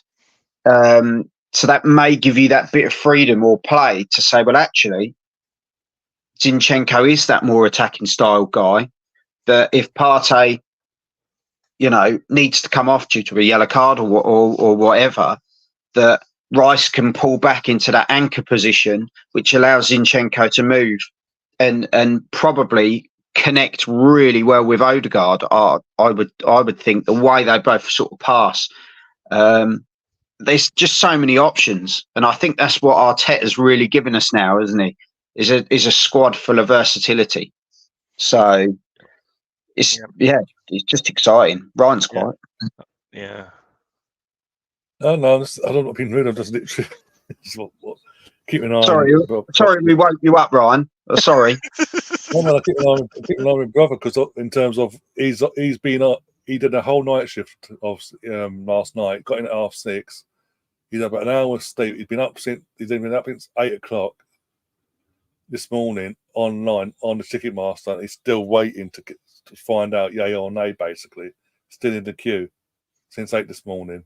Oh, and that's what it started. It started at 8. Is that when it kicked off? Is 8? Well, basically, with Ticketmaster, basically, no matter, even if they give you a time in terms of it's meant to start at 9, you have to get in early, otherwise you may as well just give up basically. I just remember over flight. here years ago, like Madonna sold out in like 30 minutes. I think this would have done. Yeah. But there weren't such a mitigating disaster. I mean, the ballot they had a pre-ballot for pre-sale yesterday to find the real fans, and That's, the you real know what, fans then got the tickets and put them on the You know what, resale though? sites like that. But to be fair, it is the reunion of the Spice Girls. It's a big deal. So your brother's obviously been waiting in the list for a long time, and it's a big deal to him. So, I hope he gets the tickets, and I'm sure he'll look good in the Union Jack dress. There's those boots too, right? The Union Jack boots that go up way high. Gary, you know too much. Yeah, I heard that on a show. It was Ali G and what's Yeah, I remember. I was going to say that sounds more like a Halloween outfit these days, doesn't it? Wearing that sort of outfit, but yeah. Back to the Arsenal. Yeah, no, you're right. Like now, I said that's probably the last start for Zinchenko. When after the first game, I was like, yeah, that's probably it. Like if Timber's coming on, when Timber came on, I was like, yes. And then Calafiori is like at least number 2 right now until like he came on, didn't he? He came on as the sub. So last weekend. Yeah. So we know we've got Timber and Calafiori coming on right now. I don't know if that will be how it ends up, but Tomiyasu will change that as well when he gets healthy. I mean, as Sam was saying, in a couple of months, hopefully, when Moreno's back into the fold, we're going to be pretty solid in that backfield combo in terms of who we play. It's going to be interesting to see how that all plays out, because Jorginho may not need to play much, but to clean up at late in games, right? Yeah. If Partey's healthy, he'll start, and then Moreno will then start pushing Rice back. For me, it almost seems like right now they need to find a way to get Rice off the pitch early, so he can like recover. Because I think he's just, he's got the yellow, so he'll probably come off early in this one. All right, Jorginho probably come on at the least, and maybe second half has started over here just so. I think this is the beauty of it, though, isn't it? I think this is the beauty, is the fact that we have so many players that can rotate into different positions and challenge each other. That's a really good place to be. And let's see what happens. I better go anyway. But just a big shout out to Russ, who just wrote in the comments that they played the Psycho Sid theme tune. Oh, I'm going downstairs. But they just played the Psycho Sid theme tune at the Emirates Stadium. So rest in peace to Psycho Sid from WWF. Those were the days of wrestling. But yeah, big shout out to you guys. All right, see you in a bit. It was a shot from Rice. If he splits the defender, Saka tips it in. But I think he went for the shot. Yeah. Rice had a good opportunity there. I think he went for the shot. If he puts it between the two defenders, Saka is there tapping it in. We're up to just a couple of inches difference there. A header there from Gabriel, and he heads it well over the goal. Yeah. So yeah, he's not able to get. Oh, it's just deflected off of him. That's what happened there. Dunk gets there first. Once again, Dunk's getting there, but that ball can go anywhere after it comes off of him. So, yeah, I like the way we come out in the first minute. That's been really good. We need to see a lot more of that. Hopefully, they realize that Brighton gets nothing and they love it and they just have to take it. So, putting a lot of high press there. See, we're able to get this ball, and there we go. Nice from Gabriel, and Trossard's got it. He's going to take it down and out. Yep. We are doing much better in the second half to start. I like it. Put a lot of pressure on them. Got the ball deep for a throw in the final third here. And Timber's looking for some. I don't understand how we did what we're doing on these throw-ins. Everybody like runs away from the guy with the ball, and it's like, where does he go with it? Havertz has it. To Rice. Rice is able to keep it in. Yes. And Rice gets taken off the ball. He just falls to the ground. Every time they're just going to stand on the ground. Then he kicks Rice. Yeah, makes sense. He knew exactly what he was doing. He kicks Rice. If that's not a yellow, I don't know what is. Are you kidding me? He knew exactly what he was doing. Rice doesn't have to get out of the way immediately. He kicked him. There's no way. No way. That should be a yellow. The way he's been calling that should be a yellow. He kicked Rice. No, don't shake his hand. Are you kidding me? You kicked him. You gave him a second yellow. You fucking kidding? Why is Rice being sent off? He gave a yellow to Rice. It's a second yellow. What? This ref's having a fucking nightmare, is he? How is that a yellow for getting kicked? He's just been booted deliberately by the opponent, and he's on getting booked and sent off. Has this ref lost his mind? For what? How can he get away from the ball? The guy kicks it towards him, and then he didn't even touch the ball. He didn't even touch the ball. He went right over the ball. He knew exactly what he was doing. Literally, you gave a free kick. He got up. He was walking away. He didn't do anything. He got booted in the back of the arse, and you're sending him off. And you're trying to justify it. But no, guys. No, there's no agenda against Arsenal. Nothing to try and derail us and all that. We can't appeal it because, by the way, because it's a double yellow, we can't fucking appeal it. So it's suspended for Tottenham and Man City. Fan-fucking-tastic. Yet again, there's no thing there, is there? What a fucking joke. Actually got booted. And VAR just go, great job there, mate. Great job.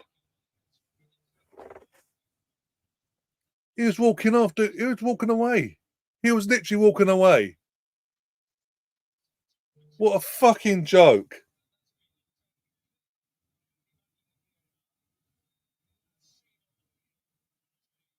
How in the world does he get a yellow? We can't appeal it, BX. It's double yellow. Yeah, he's out. If it was a straight red, we can. Now. Make that make sense as well.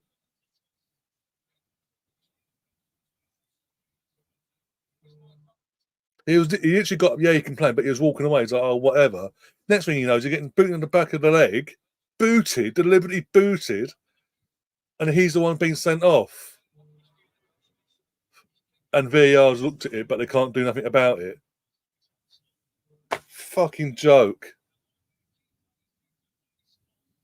Absolute joke.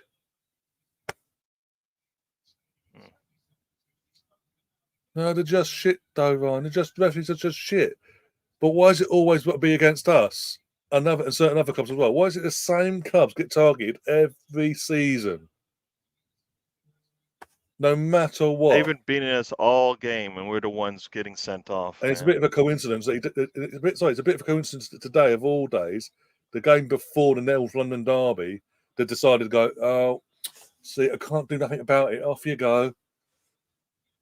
One of our key players. So we're now down to literally next match day, we have to play Jorginho and Partey in the same midfield at the same time, and there's no backup options afterwards.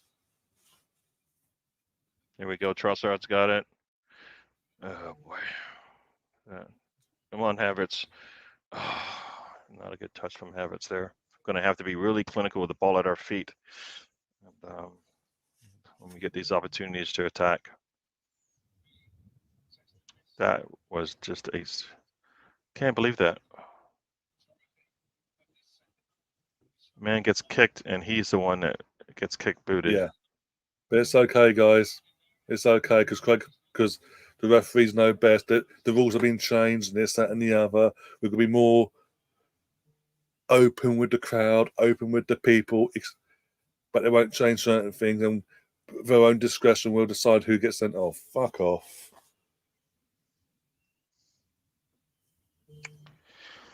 This puts some extra pressure on Partey now, so he's probably going to come off. All right. Oh, no, North London derby, we're fucked. We're playing two players in their 30s in our midfield. and if anything happens to them injury wise or worse, we've Well, got you no say that, backup but you options. also can think Our that other options injured. you say that, but also maybe we do play Timber in the middle, right? I mean, I think Ricardo can play in the middle too. I think you probably saw that, right? Zinchenko in the middle now in fucking Arteta.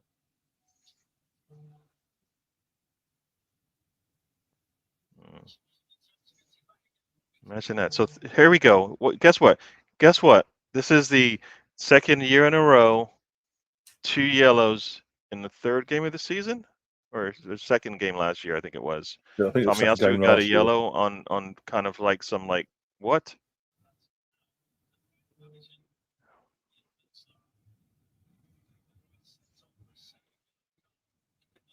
He didn't call the foul on White. Apparently, the commentator over here is to say he got the yellow card because he kicked the ball away. The ball was moving anyway, so he wasn't going to kick it, right?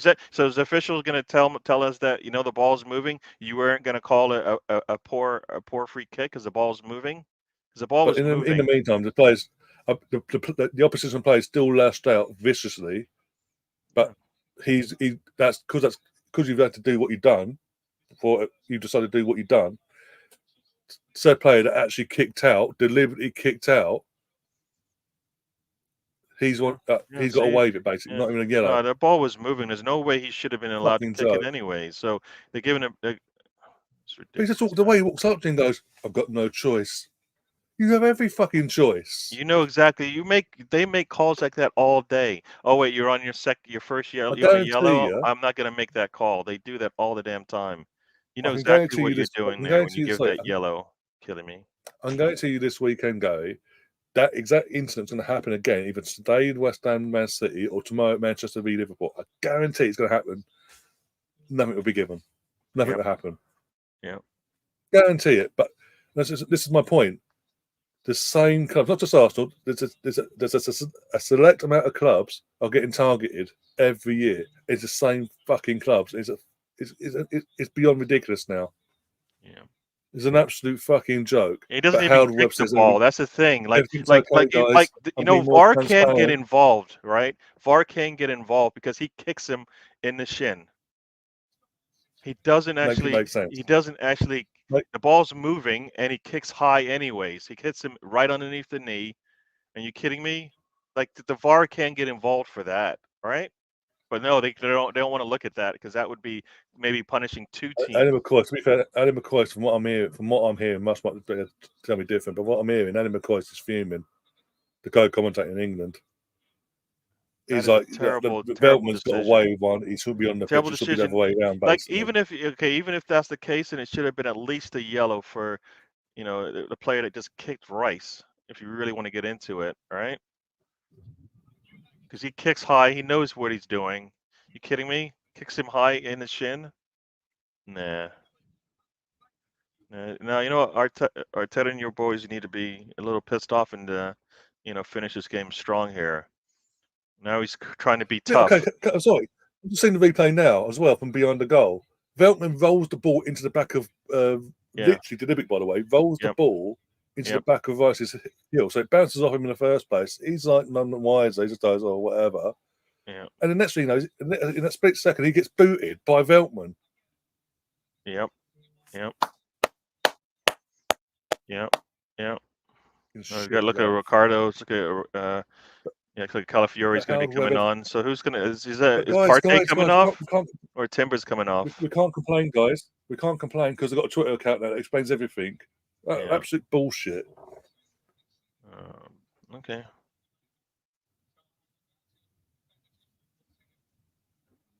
Trossard's coming off.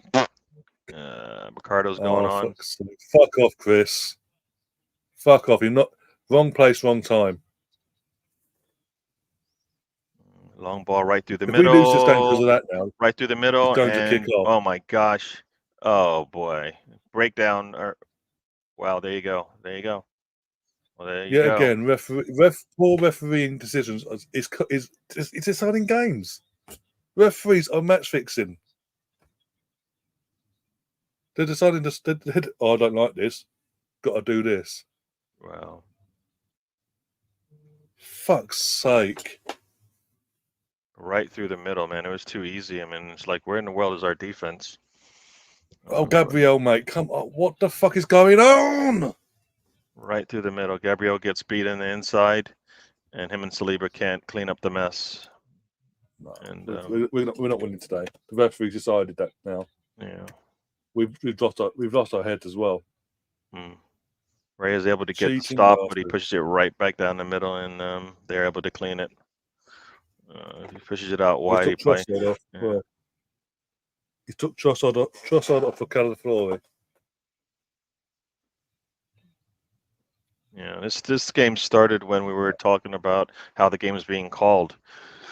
Brighton was getting everything their way. Every call and non-call was going their way.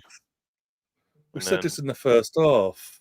As soon as we started to respond, as soon as we started to respond back, that's when it was all over. Because you know what? Yeah. Any benefit of the doubt was going to go is going to go against us, and exactly what happened. Absolute fucking joke. Yeah.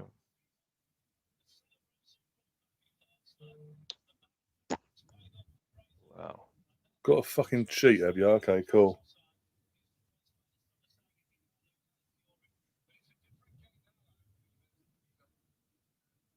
Two balls on the pitch. No, they're not going to blow the whistle there, right? But later on, two balls on the pitch. It's Arsenal with the ball. They're going to stop it to reset because there's two balls on the pitch. Imagine that. Yes, I'm being picky. Be careful. Don't make him. Don't alert him. Might send one of our. Might send a goalkeeper off. God forbid. Sure, thought there's two balls on the pitch. Off you go. I've got no choice.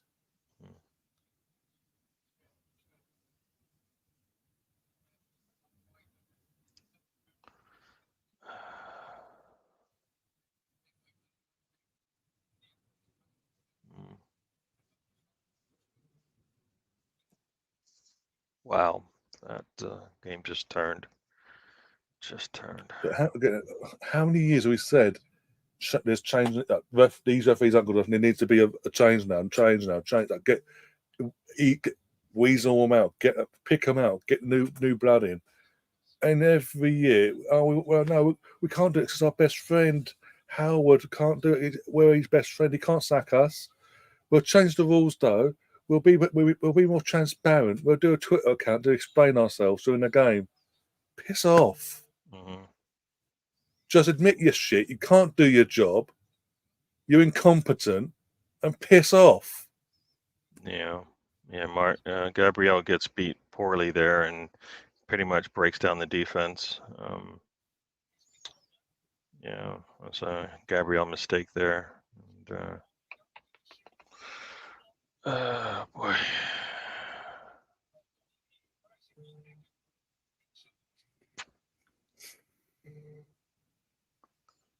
Yeah, I don't understand how like how VAR did not make a mistake there. I mean, he kicks the guy in the leg, and nothing is even given. That's what I'm saying. I got no choice, Declan. You tapped the ball away. You kicked him. I've got a choice. You're staying put. Fuck. And then in the next thing, we're fucking 1-1 because we've lost our heads.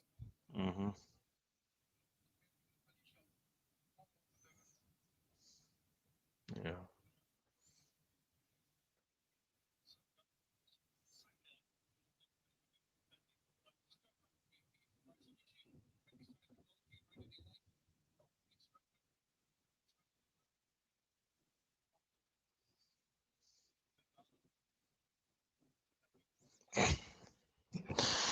Oh boy! Now every time they go down, he's looking for it. This guy's kidding me. Yeah. Every time they go down, he's looking for it. It did it in the first half. Literally. Look at him. Every time they go down, you're looking for it. You're looking for it. Erdegaard, talk to this referee, man. They're gonna go down every time we bump into them. Match day 3, and they're already match fixing because they can't stand us doing well. Cool. In fact, we're actually in control of the game and threatening for a second. No, I don't like that. Can't have that. What you doing, Arsenal? What you doing? You've got to send your player off for this. Fucking joke.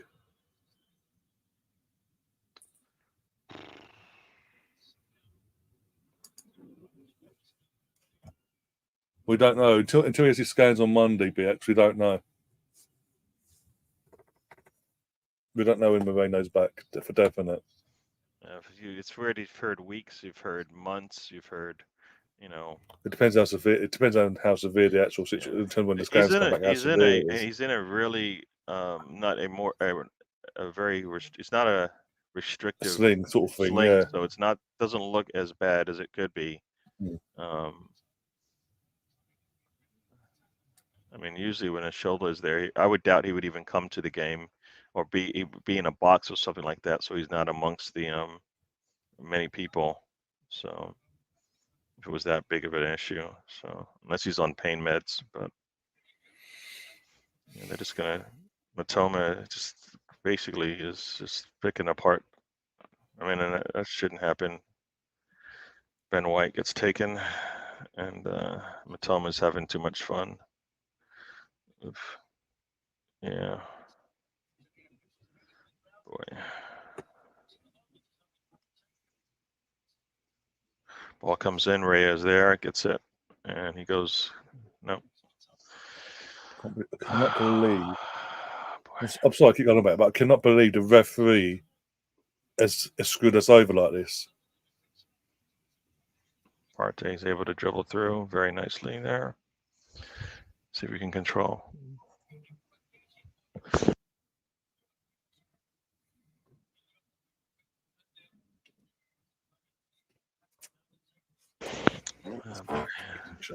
Need to do a little bit better when we get into that final third. Come on, they're just going to fall down every time. He doesn't call it that time. That's a nice no call. Thank you. Come on, Erdegaard. Let's get something out of this. Puts a cross in, dribbles away, and they clear it. That's a little bit better. At least we're getting something. Come on, Erdegaard's getting. You know what? Take some of that fire to the referee too, Erdegaard, not to the crowd. And say, get off me, man. I like it.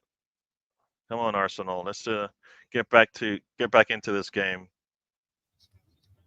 Get back into this game. Come on. You got a guy wide open. There we go. There we go.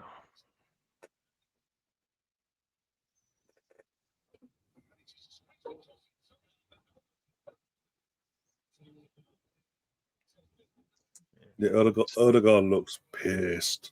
Yeah, he should be. And he just come on. You cannot go down that easy there, Partey. Come on, got to hold up strong here. Long ball from Raya right down the middle. Havertz gets there. He's able to hold on to it. Yes, and Saka has got it. He gets taken down. He's not going to call it, of course. Okay, and now he's going to call the second one. You suck. You suck. Saka foul, no. Second foul, yes. You kidding me? The second foul wouldn't be a yellow shirt falling to the floor, would it? You know it. Fucking joke. There we go. Havertz, hold on to this ball. He's going to grab you. You know that. That's dunk. He has no choice. There we go. Nice ball into Erdegaard on a half turn. He's got a guy open. Oh, Havertz, how could you miss that? Oh, my gosh. We had it. Yeah, but he calls that, yeah. The actual foul, no. A little tap on the back. Oh, it's a free kick back. And it's the same fucking that prick that saw me on the pitch himself. Yeah, Havertz, Erdegaard had a nice little half turn there. Should have been able to open himself up and get the nice pass for a one-on-one with the goalkeeper, and he hits it right into the defender in front of him. Not sure what was up with that. But here we go. Gosh. Hello, everybody in the chat that's joined us. I think a lot of people could join us from Facebook. Some from Twitter. Enjoy Stephen in the house. Lou John is there. And here we go. Called offside on them. That is so poor. Russ, you're being very polite. Trust me. But Russ, we can't say nothing because come Monday morning at 11 o'clock in the UK, when Dermot Gallagher does ref watch, he'll justify it. Yeah. They won't even look at the kick.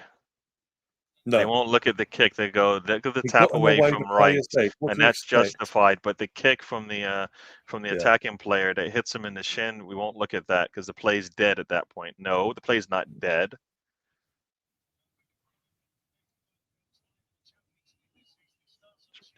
Come on, Arsenal. You got to take your chances when you get them.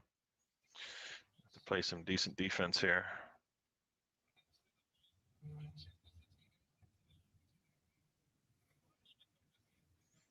67 minutes gone here. Come on.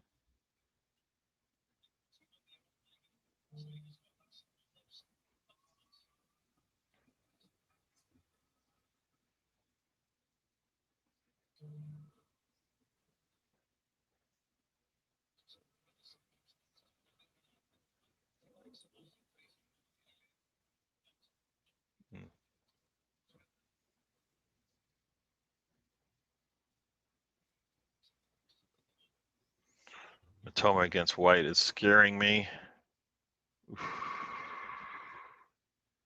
Matoma's able to get this ball out from his feet against White too often here. Got a freak, got a corner coming. Welbeck. Nah. Here we go. Calafiori against Welbeck. Let's see how that works. We know he's not going to be able to strong arm him. And who's this? Attacking our goalkeeper, and then he goes down to the ground, of course. You better not even come to White. Don't even talk to White. Don't even talk to White. You better not talk to White. It's got to be on the Brighton player. It's got to be on the Brighton player. He's the one. There you go, Rhea. Get him away from you. There we go, White. Very nice. Boom, boom, boom. Cross comes in, and Rhea's there to catch it. Very nice. They got nothing out of that. Long ball is up there, and it comes through to Saka. Can he hold on to it? No. Oh. It was a nice throw there from Rhea. Nice thought there, but it was going to be 1-on-4. Yeah, I think we need to bring on Martinelli ASAP. A bit of pace, a bit more pace in that attack. They're going to call it. They're going to call it. They call it a foul. Now he gets a yellow. You kidding me? This guy is just ridiculous now. Another yellow. Timber gets a yellow now. Are you kidding me? For a 50-50 ball. For two players going at the ball, he gives a yellow. Are you kidding me?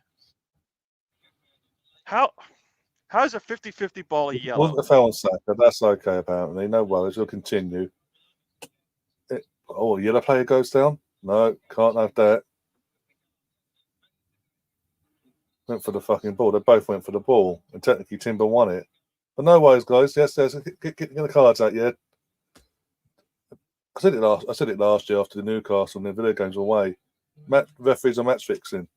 And this just rams it home for me. I'm sorry. We was at 11v11 at that moment. We're in control of the game. We're going for the second. Complete control. No threat from Brighton. And suddenly, he's like, no, don't like this. Need a competitive game. You're off. And suddenly the game swung this way. And he's continuing. He's continuing the bullshit. We're gonna have this you're gonna point in the show on Monday on Sky Sports in the UK that just defends the referee's decision every week. The fucking Dermot Gallagher goes, oh well. I'm still here. It's like, oh fuck off. What is the point of it? In other news though, Kira has scored for Arsenal, one for the girls, 1-0 against Southampton. Go on. Can't watch that game either, by the way, because Arsenal aren't showing it. Here in the UK, anyway. The first Arsenal goal. There you go. And the prick that should have been sent off is now receiving treatment. Make me laugh even more. The guy that should have been sent off, that got someone else sent off, is now going, oh, I'm injured, help me. You're not fit to referee. You're not fit. You're not fit. You're not fit to referee. You're not fit to referee. You don't know what you're doing. You don't know what you're doing. The referees are. The referees are.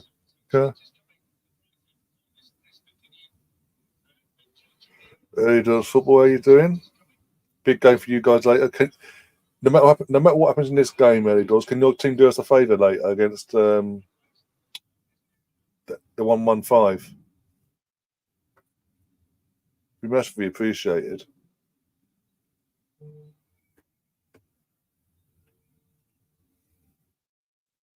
I'm going to lose my mind this season, I think. He's match day 3, and I've already lost my head. My head's gone. For these last 20 minutes, my head's gone with the refereeing already. Match day 3. And that's okay. Let's spin the ball for a bit more, yeah. A couple of yards, and the rest of the guys, yeah, no worries, guys. Look, keep going, go on. Yeah, of course you won't call that bullshit out, will you? So that it's okay for them to get a free kick. You put it there, and they go, actually, fuck you, ref. 2-3 yards further, you see it, go, that's okay, go on, off you go. Fucking joke. Other guys going off. Martinelli. Fucking this, I hate this ref. This shouldn't be happening. It really shouldn't be happening.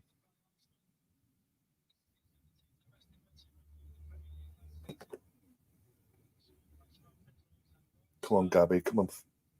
You run on there. Fucking bend these bastards over. Put these pricks in their places and go over to the ref and scream in these. I would anyway. But I was Martinelli scored a winning goal. I'll go to the ref and go, fuck off.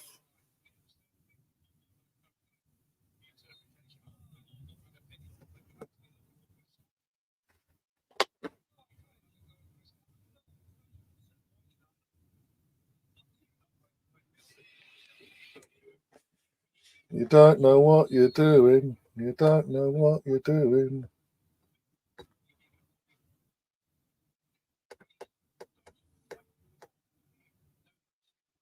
But Pinky, the thing is, that mistake that happens with the goal for 1-1, it doesn't happen. 11 for 11, it doesn't happen. Players lost their heads because of the unjustifiable BS that happened 5 minutes, 10 minutes prior. I mean, he's grabbing him the entire time. God. He's grabbing Havertz the entire time. Yeah. But no, it's okay, Havertz has got to do better with that. But it's the offenders in the yellow shirt, so it's okay. If it's the other way around, it's a red card, apparently. Just remember that. Can't forget that now. You can't get away from the defender if they can hold on to you. I would have liked that ball to fall better to Saka, so he could put that away. He didn't really get an opportunity to shoot the ball. Let's go, guys. We are better than them, no matter a man down or not. Come on. Hello there, early doors. I saw you join us. Thanks for joining us. We're not too happy right now. This game's getting away from us because we're playing with against basically 3 extra men. Now 4 because we lost. Someone just made a point in one of the group chats last week. Opening game of the season against Wolves. Kai Havertz gets choke slammed into the floor deliberately, and then that said same player near the end of the game groped another player. Nothing happened. Nothing was said. It's okay, guys. No worries. Flicking up, literally tapping a ball with his pinky is a red card, though. True. Make it make sense. They are making up the rules as they go along, yet again.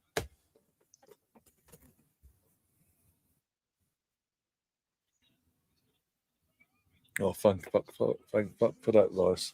Yeah. Rice, Raya, sorry. Yeah, Raya, they had an opportunity. They should have been able to. You think they should score. That's us expect Brighton, us to score there, but they didn't. They want to keep it close. Come on. Martinelli's got the ball out here, right? He's got one man not to. Puts the ball in. Saka! Oh! Goalkeeper's there. Yeah. Really nice from Martinelli. Saka gets a touch on it, but it's right at the goalkeeper. I mean, he did the best he could. That's really good. And who's on the ground now? Oh, boy, is that Timber? Oh, that was Havertz, actually. It was out there. I thought it was Martinelli. It was Havertz. It was a nice touch from Saka. Once again, if he could have tipped it to the corner, we score. But that's great. It's still he got to it. Yeah, and 26 for Brighton. Basically kicks the ball right at the goalkeeper. We got lucky there on that one. It's showing a replay. I mean, the whole right side of the goal is open. Timber's down. Oh boy. Yeah. I don't think they're either working on his knee or his ankle. Oh boy.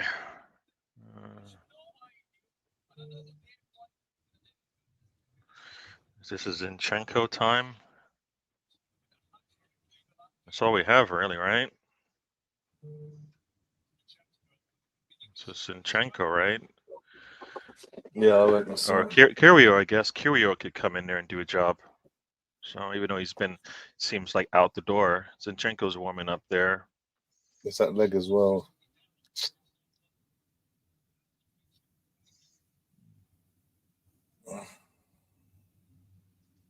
Yeah, it looks like Zinchenko's coming on. He's just taking off his shirt. And yeah, they got his leg up in The the thing air. is, Russ, it's obviously I know what you're saying there, but the thing is, if we had a competent fucking ref today that protected all players, not the ones in yellow only, there wouldn't be an issue right now. Yeah, I don't know. We've got a referee This that type of game decided puts a lot more pressure on a Timber he than woke most up. players. He woke up on the wrong side of the fucking bed and decided, you know what, I'm favouring Brighton today, no matter what. They could shoot someone in front of me. The other team's going to suffer. Yeah. We can't fucking win. If the referees can't do their jobs and protect the players on the pitch from both teams, what are we to do? What can we physically do to prevent injuries if the referees can't do their job? Flick it, choke slamming, okay. Groping, okay. Flicking a ball with your pinky, red card. So Zinchenko's coming on for Timber. I'm sick of it. So It's there we ruined my go. mood today now. Officials just really just screwing up this game. Timber could have been off the pitch by now, and he says no. Yeah. Now he's got to play. Long ball, it goes out, so now we can sub. There we go. So stupid. 79 minutes. Come on, Arsenal. We need to steal this. We got to steal 3 points now. 10 minutes left in this one. Zinchenko's coming on. Zinchenko's coming on. Hope, you know, as I say it all the time, Zinchenko, show us why our attack is better with you on the pitch, please. Yes, it's going to be a few and far between, but looks like Timber's just coming up for precautions. He looks like he's walking fine. Robbed. That's all I'm saying. It's a long ball up the left side, and should be a throw in for Arsenal. There we go.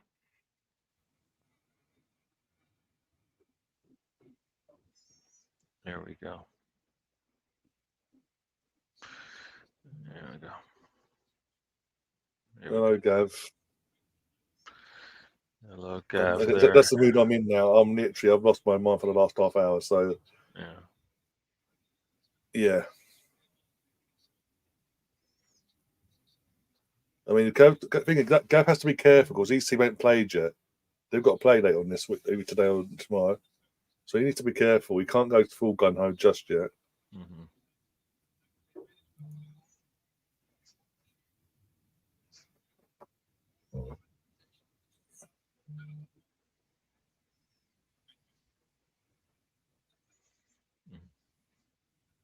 Tomorrow, there you go.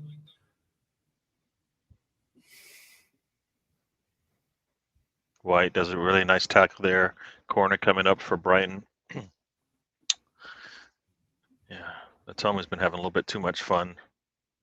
Ben White gets there first. There we go. Corner's coming. 82nd minute of the game.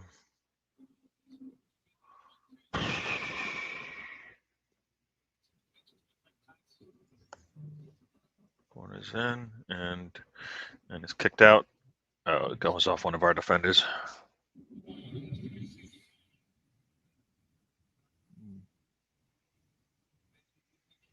But yeah, I know. I'm just getting everyone else and making everyone else away. You can't exactly go gun ho just yet because you could do that and your team gets done over tomorrow whenever you play. 2 Brighton players go head to head. It looks like one's down. That's a red card for an Arsenal player, then, isn't it? Yeah. Going by this ref today, that's a red card for an Arsenal player. Then who's he sending off? Yeah, Ruter, as Mr. Tom will call him, Rudder. Yep. Ruter's the one that actually made the hit, and he's the one that took the brunt of it. Yeah, so the only thing is, Gav, though, that 11v11, we're in control of the game. We're dominating. We're going for the second. And for some bizarre reason today, Craig Pawson's decided to wake up and be a dickhead, and that made him as effectively decided the game by making the most monumental cock up so far this weekend in the entire football calendar of this weekend in terms of just as England but in Europe. As it stands, you will not see a worse cock up from a referee. Player gets booted in his thigh, and the player that boots the player. Nothing happens because apparently kicking a ball away with your pinky slightly, like ricochets, you don't even know it's being stopped or whatever. It's been rolled against your heels, user's gone on, whatever. Then getting booted, that's a red card. That's a double. That's a yellow and red. I've got no choice. The player that boots out and lashes out to said player that gets sent off. Nothing. Protection FC. And I'm sick. I'm absolutely sick of it. And I keep saying, yes, we're having players go down with injuries, but it doesn't help. Every fucking season we say this. When the referee, the man in the middle, is meant to be a fucking professional, full-time professional, can't do his job, and will not, and picks and chooses which team he would favour, picks and chooses which players he wants to protect. What are we to do? No, Klopp didn't hate it as much because every time I watched them play, they won. So as much as they hated it, they won pretty much every one of them that I saw. So Yeah, it's a lot of just noise. They always seem to have a decent game. So they didn't get the game taken away from them like we did. No. This is the last subs for Brighton here coming in. Feels like they've been subbing. Yeah, we have been completely and utterly done over today. We've been robbed of, as it stands, we've been robbed of 3 points. Unless something dramatic happens in these last few minutes. Yeah, Matoma's coming off, so they've got some fresh legs to go up against Ben White. Adingra's coming on. Welbeck's coming off. And Siso's coming on, so they're putting some fresh legs on there. Is where Martinelli needs to probably respond in kind. He's got the fresh legs and he's got the pace. He's had no service to be fair to him, but he's very quiet so far. This has come on.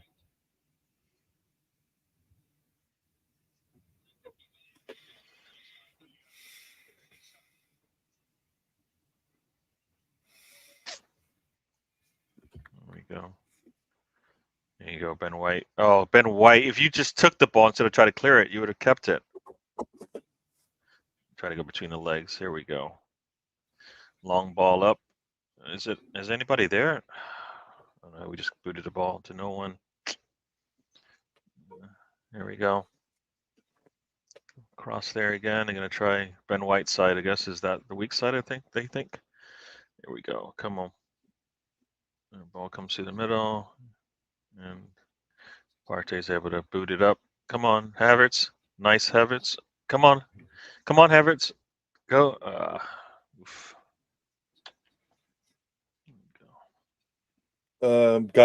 City away to West Ham and a 5:30 kickoff.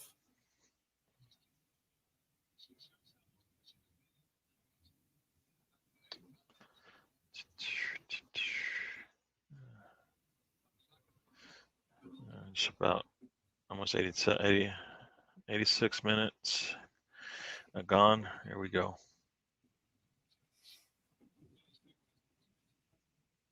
But the thing nice is, there from Saka. Sorry. Saka's going to take it. Let's go. You need some help, people. Nice from Saka. Too many yellow shirts for him to beat. Needed some support. Everybody's sitting there watching him do work against on the sidelines there. Yeah, somebody coming and support him. The frustrating thing is, though, Gav, is that we're dropping points today. As it stands, we're dropping points, but it's not because of us. It's not down to us in terms of our performance or anything like that. That we just dropped the ball in the second half and let Brighton dominate or do whatever. The referee, the man in the middle in the blue shirt, decided, I don't like this control. I'm deciding the game. And he said, even when Brighton got back into it, he's continuing to do it. Oh, it's so blatant. So when the full time whistle goes, I'm not having to go not even Declan. I'm not having to go at any of our our players today because they've done nothing wrong. They have been royally screwed over by an official yet again. There we go. Probably us. Sorry, probably. Come on, Arsenal, you got it. Let's get this ball into control. Like I say, Russ, it's not just us. There's clearly a collective of clubs. 6 minutes of extra time. We're one of them. Come on, here we go, Partey. Oh, come on. Jeez. You need to be able to hold on to this ball and make those interceptions. Probably not today, Gav. Depending on how this game finishes. If you nick it, if you nick the win in the end, maybe. But I'll definitely be back for the match of the day later on. But also in terms of other matches, I'll be doing the Man United Liverpool tomorrow as well, full match and all that. So, yeah. Ball right through the chest of try to go through the chest of Gabriel. He felt that. That's okay though. That's not a red. That's let's just move on, guys. Didn't see it. No. It was the ball. It was a shot right at Gabriel. That's what it was. He held up strong. He's trying to get his win back. 89 minutes. Supposedly 6 extra minutes coming at us. So 6 minutes to get that goal to make things right. Come on, Arsenal.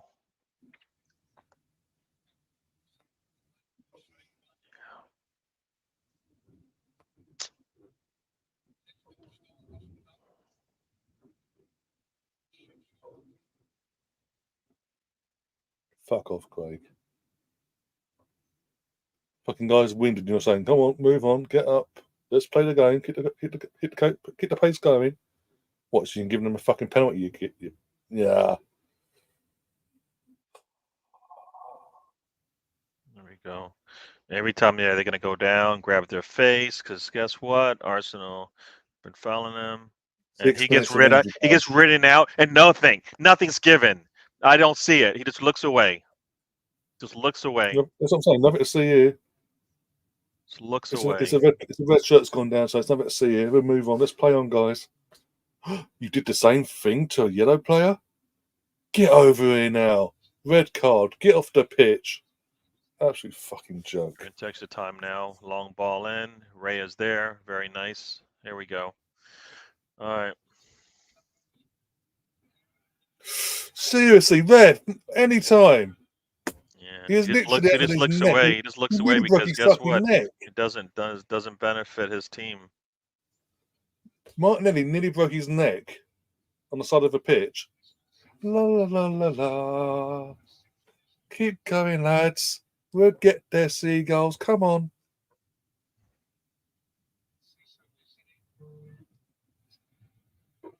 Very nice from Calafiori there. He's nice on the ball. And he gets taken down. That should be a yellow.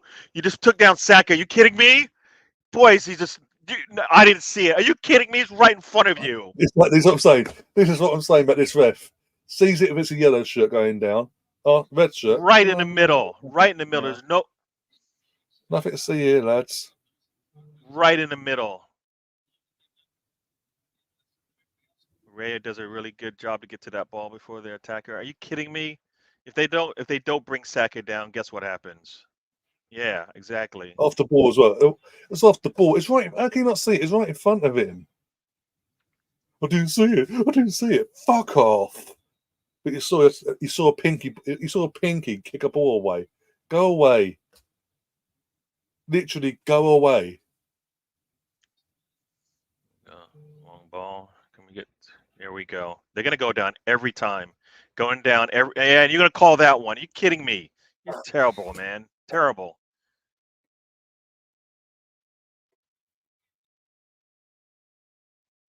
The yellow shirt goes down. I want to say, I know the couple get fined for this and all that, but I want to see these players surround that fucking ref and bollock him and ask questions of him. I know they'll get fined and they will get in trouble, but I don't care. I want to see some fucking passion from these players now in terms of the unjust that we've witnessed today. The bullshit refereeing. Yes, corner coming. Incisive. to kick it. Let's see. Ball's up in Tom saying it now. Rhea punches it out very nicely. Saka's got it. No, oh, too strong to Martinelli. If he puts it right on Martinelli's feet, he's off to the races. Oh, man. He led him too much. He just kicks it right at him. Martinelli runs by him. Gosh. We've been robbed of 3 points. It's pissing me off. Come on. We can still get those 3 points. Let's try to do that. This fucking ref. And come on. There's a no, we fucking trying to disallow the fucking goal. Here we go. Another corner coming up for Brighton. But yeah, Zinchenko lets Ruter get in front of him. They went short on the ball. Ball's kicked, and it's well over. Yeah, well over. Yeah, I got angry. That referee kind of pissed me off there. Our player gets kicked in the shin, and for some reason that deems a yellow because the other player rolls the ball right at his feet. What's he supposed to do? Make it make sense. Moving. You can't kick it anyways. It's saying something, Gary. When the UK commentators on my thing here today, have actually said the refs had an absolute mess up there. Basically, to be polite, an absolute mess up, cock up with that whole situation. Yeah, he got the wrong player in terms of who should have been carded, and let alone obviously that in Bryson, the wrong player got the red. Basically, that's what they're saying. When the UK commentators are saying that, you know the referees had a shitter. Yeah. Here we go. Ball's up. Let's see what we got here. All right, should be a throw in for Arsenal. Come on. Come on. Got just under 2 minutes. Got about 90 seconds to go here. Come on. Come on. Take our time, but as long as we get a good shot, I'll take it. Oh, Vaya's being booked now. Of course he has for time wasting. Yeah. Okay. Yeah. We're desperate to win the game, but he's time wasting. Cool. Nice hold up there. Saka's got it. Saka. Oh, if he could just get the ball out to. He's not. Of course, yellow shirt goes down. Don't you dare give him a yellow. They've been delaying the game all day. Saka does a good job to just throw it over their heads to slow it down. And Oscar from Facebook, don't be saying that about Rice. Rice done nothing wrong. He's been wronged by the referee. The referee has messed up massively there. Rice should still be on the pitch. It should be the player. There's another yellow. This guy's just got the yellow fever, man. Everybody gets a yellow, man.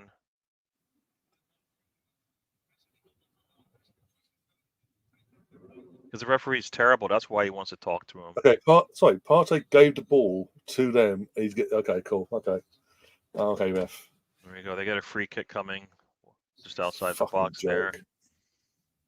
Come on. There's 20 seconds left on the clock here. We're now playing catch up. If City wins today, we're playing catch up. Fantastic. Because of poor refereeing. Fantastic. There we go. Ball's low. And here we go. Oh, man. Could we have just made it a little bit? Time. Should be over now. Yep. Yep. Finish. Wow. He booked a Brighton player, guys. It's a miracle. Don't know what he booked him for, but he booked him. Yeah. Yeah. Referee in the payroll. We love it 116. We have been robbed. Don't talk to that guy, man. Don't talk to that official. I don't care what anyone says. He's terrible. We've been robbed. He's terrible. Is Ben White even going to shake his hand? He shouldn't. Oh, he is shaking his hand. Why? Guy took a game away from you guys.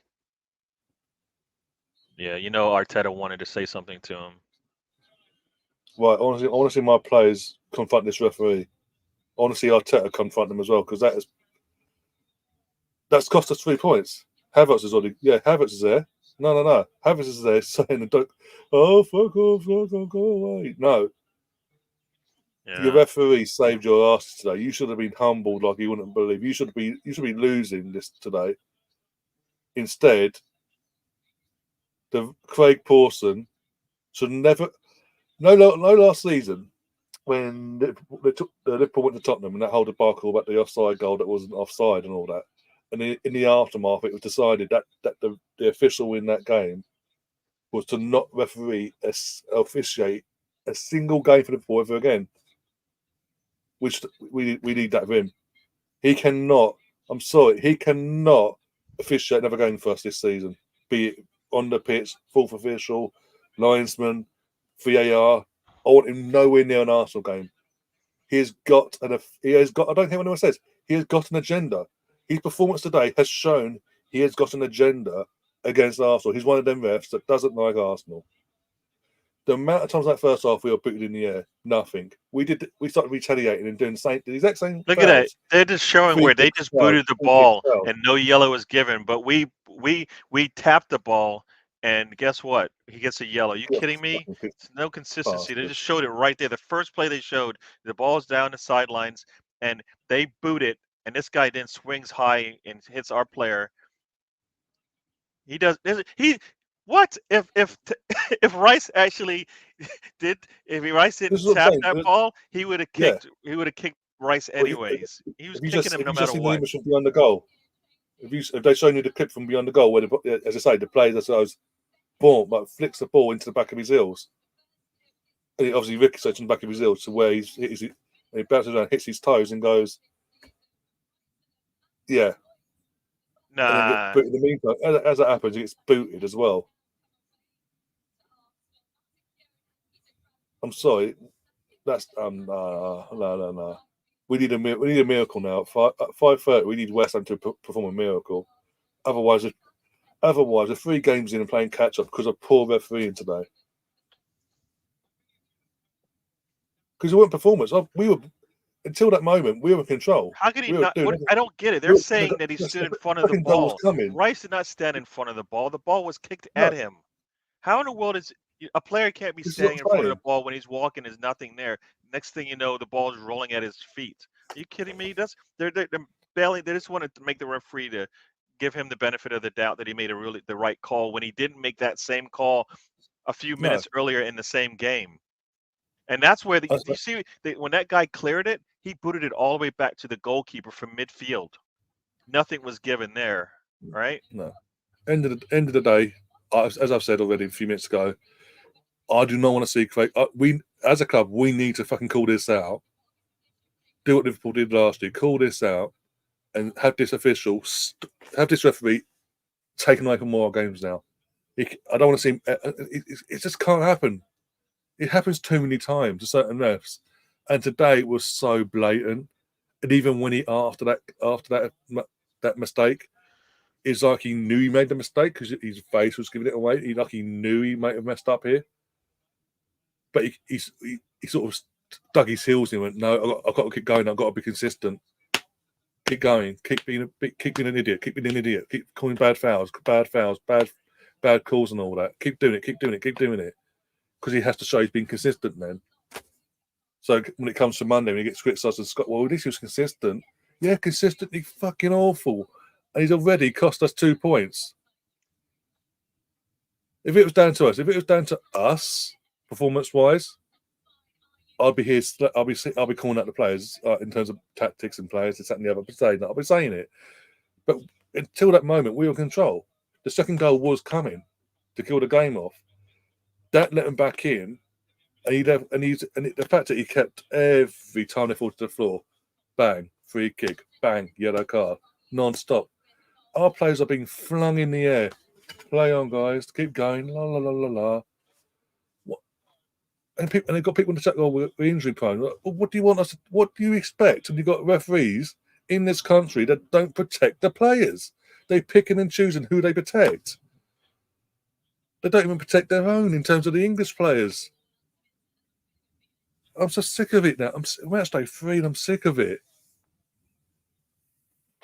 Oh, my days. But guys have got a Twitter account, so it's okay. They can explain it on Twitter, apparently. It's okay because no, I'm done with it.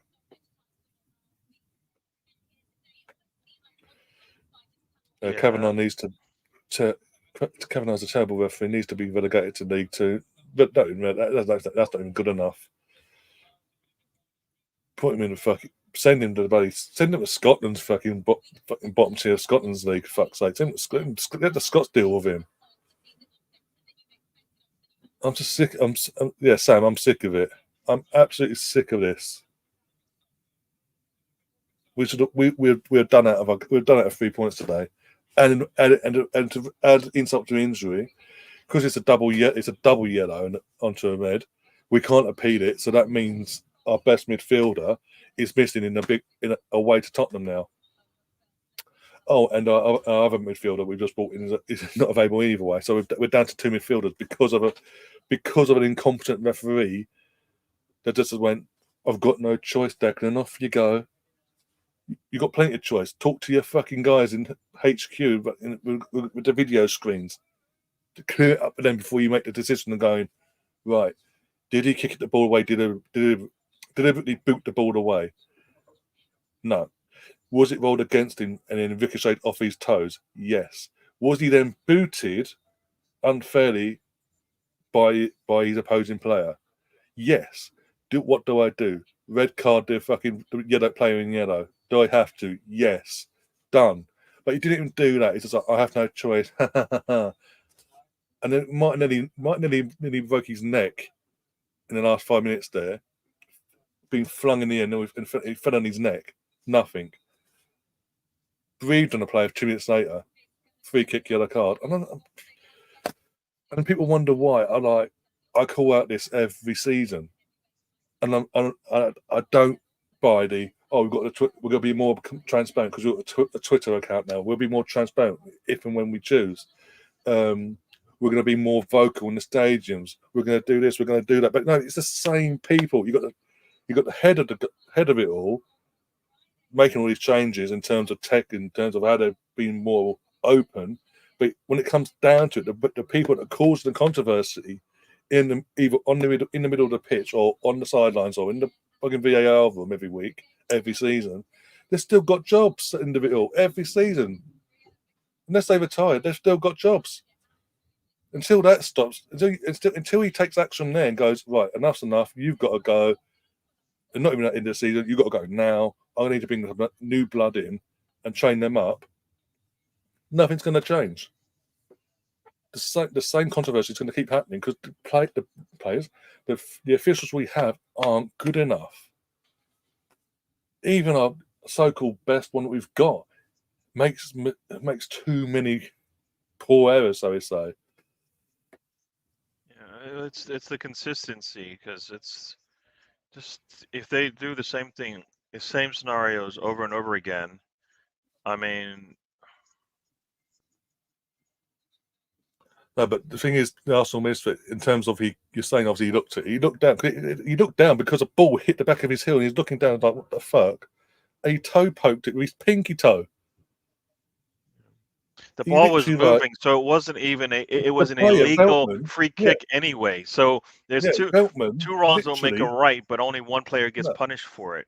I mean, he's kicking a ball that's illegal. You can't touch it, right? So I don't know what the call is there, but and not only that, but he kicks a player because you know what? That's dangerous. You know what? We've seen it. That's dangerous play, isn't it? If you really want to get technical with it. Veltman literally had the ball in his hands. He threw it with backspin into the back of Rice's feet. He threw it. He deliberately went bomb towards his feet. It hit his feet. It ricocheted. So Declan turned round like, what the fuck, as he's walking away. Seen it bounce in front of him. Let's go back up. And he literally pinky toed it, the tap, with a tap. He didn't boot it. He just tapped it to the side of him to get away from him. And then in that same motion, gets booted in his leg. And then the person that booted him, that caused all this, gets away with it all. And he gets a double yellow. I got no choice. Back off. And then the rest of the game is not even that one. It's the rest of the game.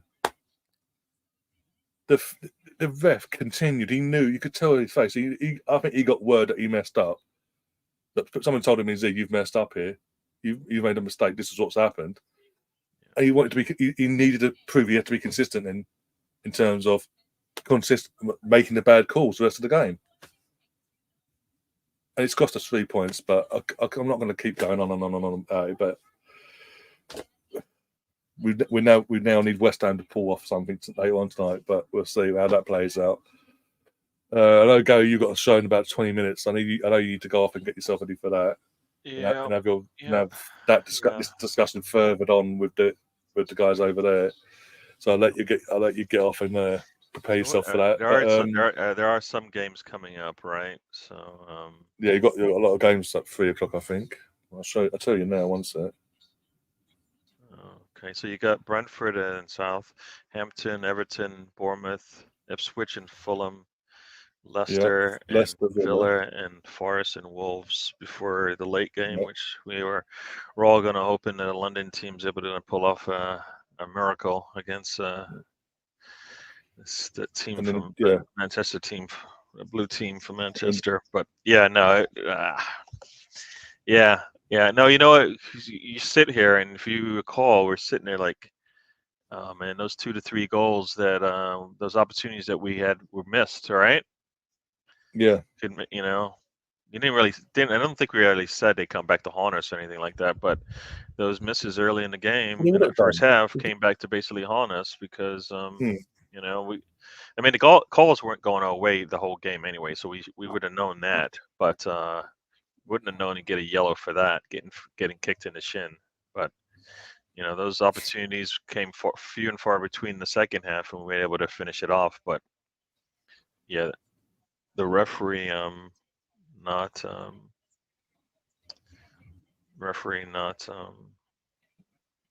you can do whatever you want to Kevin Sam. You can do whatever you want to it. Yeah. I won't grass you up. I won't say a word. like he decided to do today. I see nothing. Yeah. Yeah. But yeah, it is what it is. We've just got to all right. Well, I probably should let you go. I probably should go so I can at least get a little prepared. Yeah, because you got 20 minutes before your show. All right, so you guys are about 20 minutes on DWTT. It's the road trip. We'll recap a lot of we recap the game just played, plus Leeds are playing. Who are they playing? I think they're playing Hull, I think. Is it Hull? No. I forget who they're playing, but I think it's Hull, yeah. Yeah, so they're playing in I'll be able to watch that, and we'll chat about that and about all the other games, which mean absolutely nothing. None of those games mean anything to us right now. We did get points. We're sitting tied at the top of the table right now with Brighton. I'm telling you, I know I said it earlier, but I can guarantee you that same incident's going to happen this weekend in the Premier League. And it'll be a different outcome. I can guarantee it. Gavs, thanks for subbing. I appreciate it. Yes, I like your highlights. But yeah. Oh, I mean, it was the window didn't go the way we wanted. This game didn't go the way we wanted. The next game we're going to start off not the way we wanted. You know, it hasn't even happened yet, and we're already like down, man. You know. Yeah. It's just. But wait, so we have 2 weeks to prepare, right? So, you know, right? So Declan Rice will he'll be ready to go for City, but we'll figure out who's going to play. You think going into the North London derby, Jorginho and Partey will start? I think you'll feel Paul stuck. He has to go with the experience now, because obviously with no Moreno as well, because of the injury there. I think you'll fall because it's away from home. If it was at home, he might risk something. He might do something different, because it's away at Tottenham, and because he now dropped points today. Yeah, he'll want to try and play it safe. Yeah, and Tom, five words. Why you should sub to DWTT channel? I'll give you 5 letters, Mr. Tom. I'll do you one. I'm sorry. Sorry. They're showing this again. Obviously, Declan getting booted in the knee and all that. How VAR have not told him in that moment what's actually gone down, what's actually happened, or who actually needs to be sent off properly? Is beyond me. Yeah. Like there will be a scenario like that where a player will boot somebody and they'll get a red, and you're like, hello? Yeah. Hello? Literally, sorry, I said notice at the time. Pedro runs, and this is literally minutes later, runs off, pelts the ball down the line. Nothing. Not even yellow. Yeah, you can see Arteta there with his hands up, like, No are you agenda, kidding guys. me? What's No going on agenda. here? He just boots the ball away, and like, if it's consistent, it's got to be consistent. He boots it all the way back to our goalkeeper when it should be a throw in at midfield. Come on. It's a joke, go. It is a joke. It is what we have to. As much as we're venting off and we're frustrated. Yeah, you know what? Well, you know what? This is past us now. Now we got it. We got 3 road games we got to prepare for. Rice will be ready to go in the Champions League and a City match. Yeah, so that's all. He's just gonna have to go back to back and just play like he usually. We have enough to get through the North London derby. I don't care where it is. We do have enough. The only problem I have with playing both Jorginho and Partey is I kind of feel like you need one of them on the bench, like for late in the game. We'll see with that. He'll play Partey or Jorginho alongside Zenny. Yeah. Well, we need to do something different, like either the Zenny, either Timber. I mean, I think I saw Calafiori invert in there. He looked okay. You know what I mean? So they need to do something. Do something. We need to do something. He needs to figure. He's got more than enough time to figure out how to have a strong 11, or 11 that doesn't have a hole with Rice out. So, but all right, everybody, thank you for joining us. We'll be back on the next one. I know Ryan's got some shows probably this week. Probably going to do match of the day at some point. Probably. I'll do the Man United Liverpool match at Watchalong tomorrow. I'll do that. It's a late kickoff over there, so I'll be doing that. I'll do a match of the day stuff tonight as well. I'll put more time to settle down, but also still, see how they address it. And then Tuesday for the podcast with Liam and all that. For obviously covering this game, the girls. I mean, the girls are still 1-0, as far as I'm aware, as well against Southampton. Second half is already underway. Yeah, I know. I'll do the timestamps. Give me 5-10 minutes after the stream, Gav, and I'll have timestamps up for you. But yeah, tell me exactly timing wise in terms of what the car stuff in there as well, the advance and this, that, and the other. I'll get that sorted for you as well. But that's what we've got coming up. We have other bits throughout the week as well, during the international break as well. Don't worry about that. But yeah, we'll get ourselves out of here now. Whilst slightly listening to the Brighton manager defend his players' actions. But anyway, it is what it is. We'll get ourselves out of here. See you guys later. Take care of yourselves. If you haven't already, do subscribe to the channel. Press the like button and all that as well. And we'll see you soon. As always, up the Arsenal. Yeah, buddy.